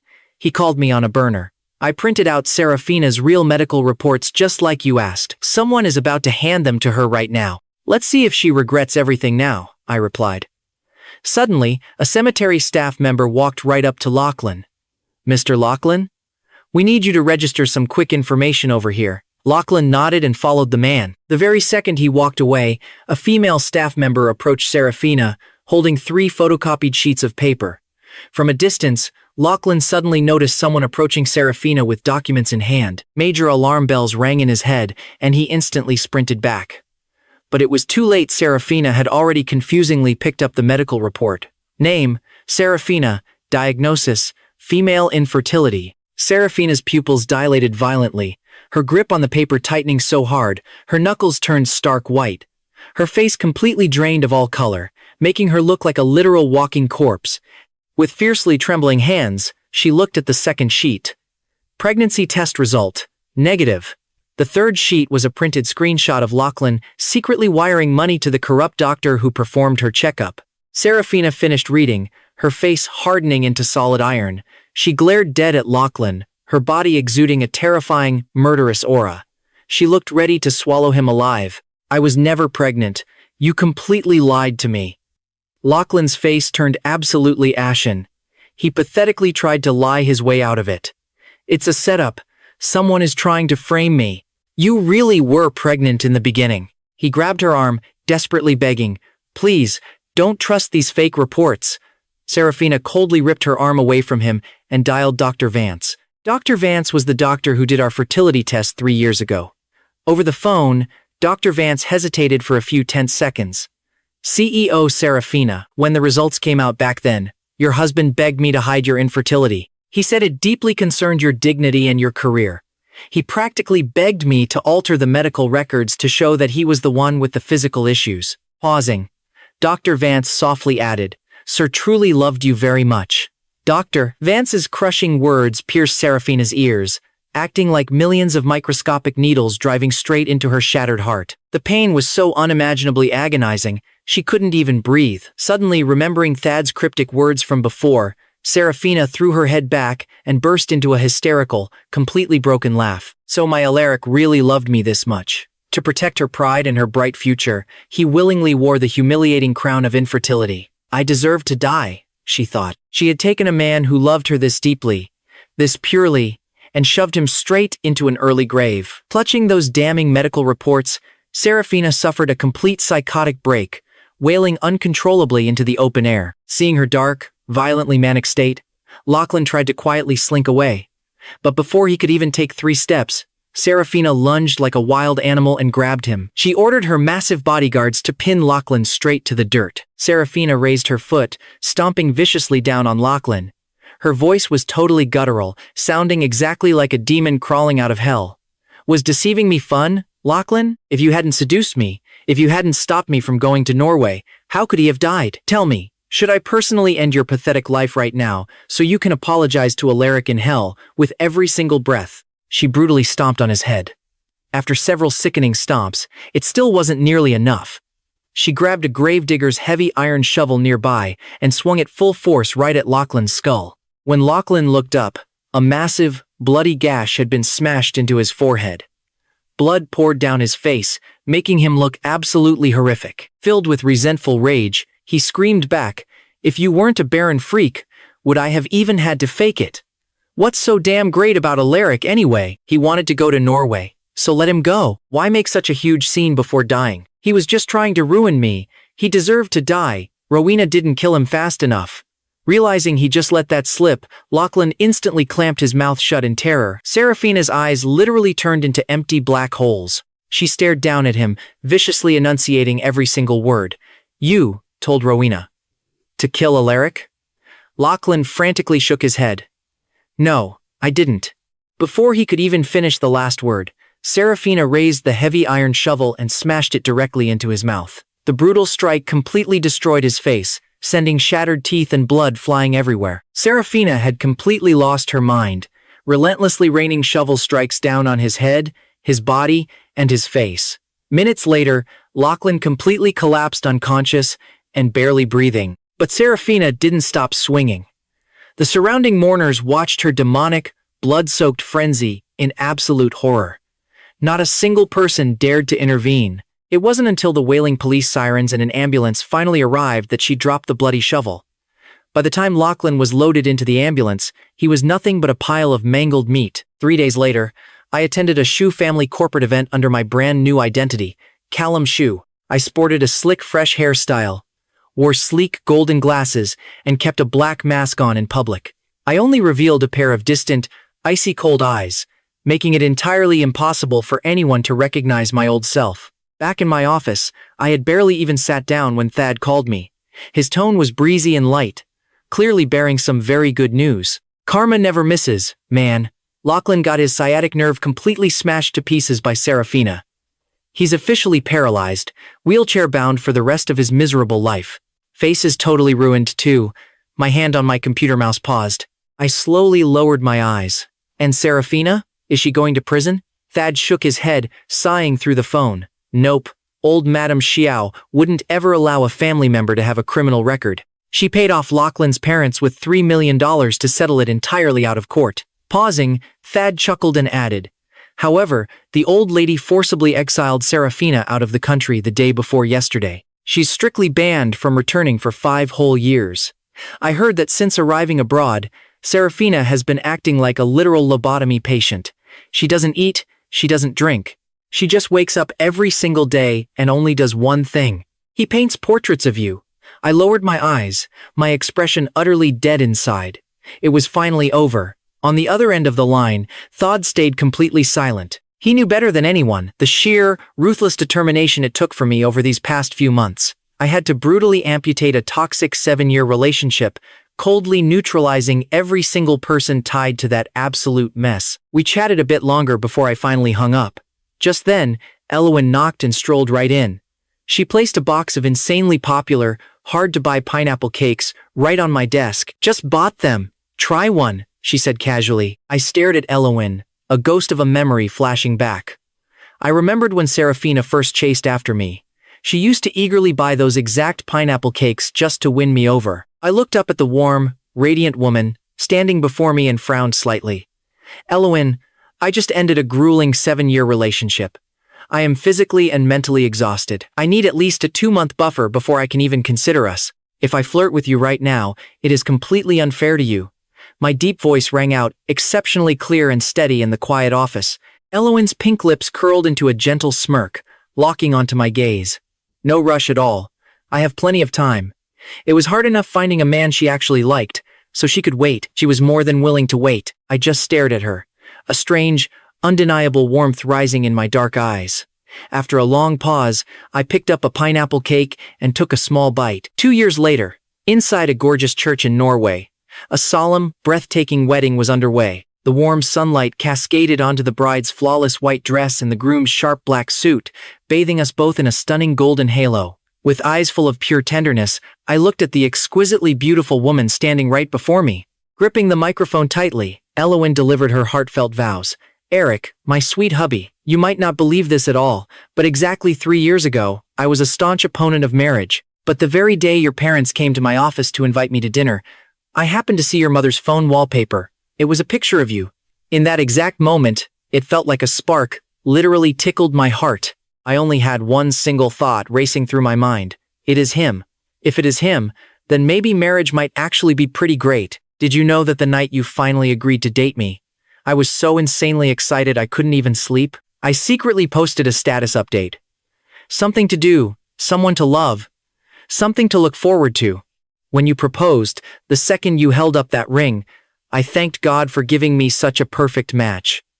Hubby, I swear to you right now, in this life, I will only ever love you. Total loyalty in marriage is the absolute baseline of our Lu family. Jump forward 10 years later, Seraphina came all the way to Norway on a corporate business trip. Right after checking into her hotel, she headed downstairs to eat. Suddenly, from a distance, she spotted a figure that was impossibly, painfully familiar. It was me, Eloan, and our 8-year-old son, casually eating together.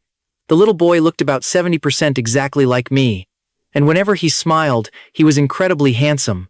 But right at this moment, his little arms were crossed tight, pouting with adorably puffed-up cheeks. Mommy, why is it that when Daddy says he wants to see the ocean this morning, you drop all your work to take him? But when I said I wanted to see the ocean the day before yesterday, you told me to wait until summer vacation. Mommy, you are so totally biased. My lips curled up into a smirk, just about to coax my fiercely jealous son, but Eloan stopped me with a gentle wave of her hand. She rubbed our son's head, flashing a wonderfully cheeky smile. Baby, that is not bias. That is just mommy loving daddy. If he tells me he wants to see the ocean and I do not immediately take him, my own heart actually hurts. He is my precious hubby. Of course, I am going to spoil him rotten. From the shadows, Seraphina watched me fully basking in absolute, undeniable happiness. Completely shattered, she turned around and walked right out. The very moment she stepped out of the restaurant doors, heavy tears streamed rapidly down her face. This time, she didn't dare step forward to interrupt my perfect life. Eric, just knowing you are alive and happy makes me so glad. I am so deeply sorry, Eric. In our next life, please, just give me one more chance. Let me be the one to love you. It will be my turn to love.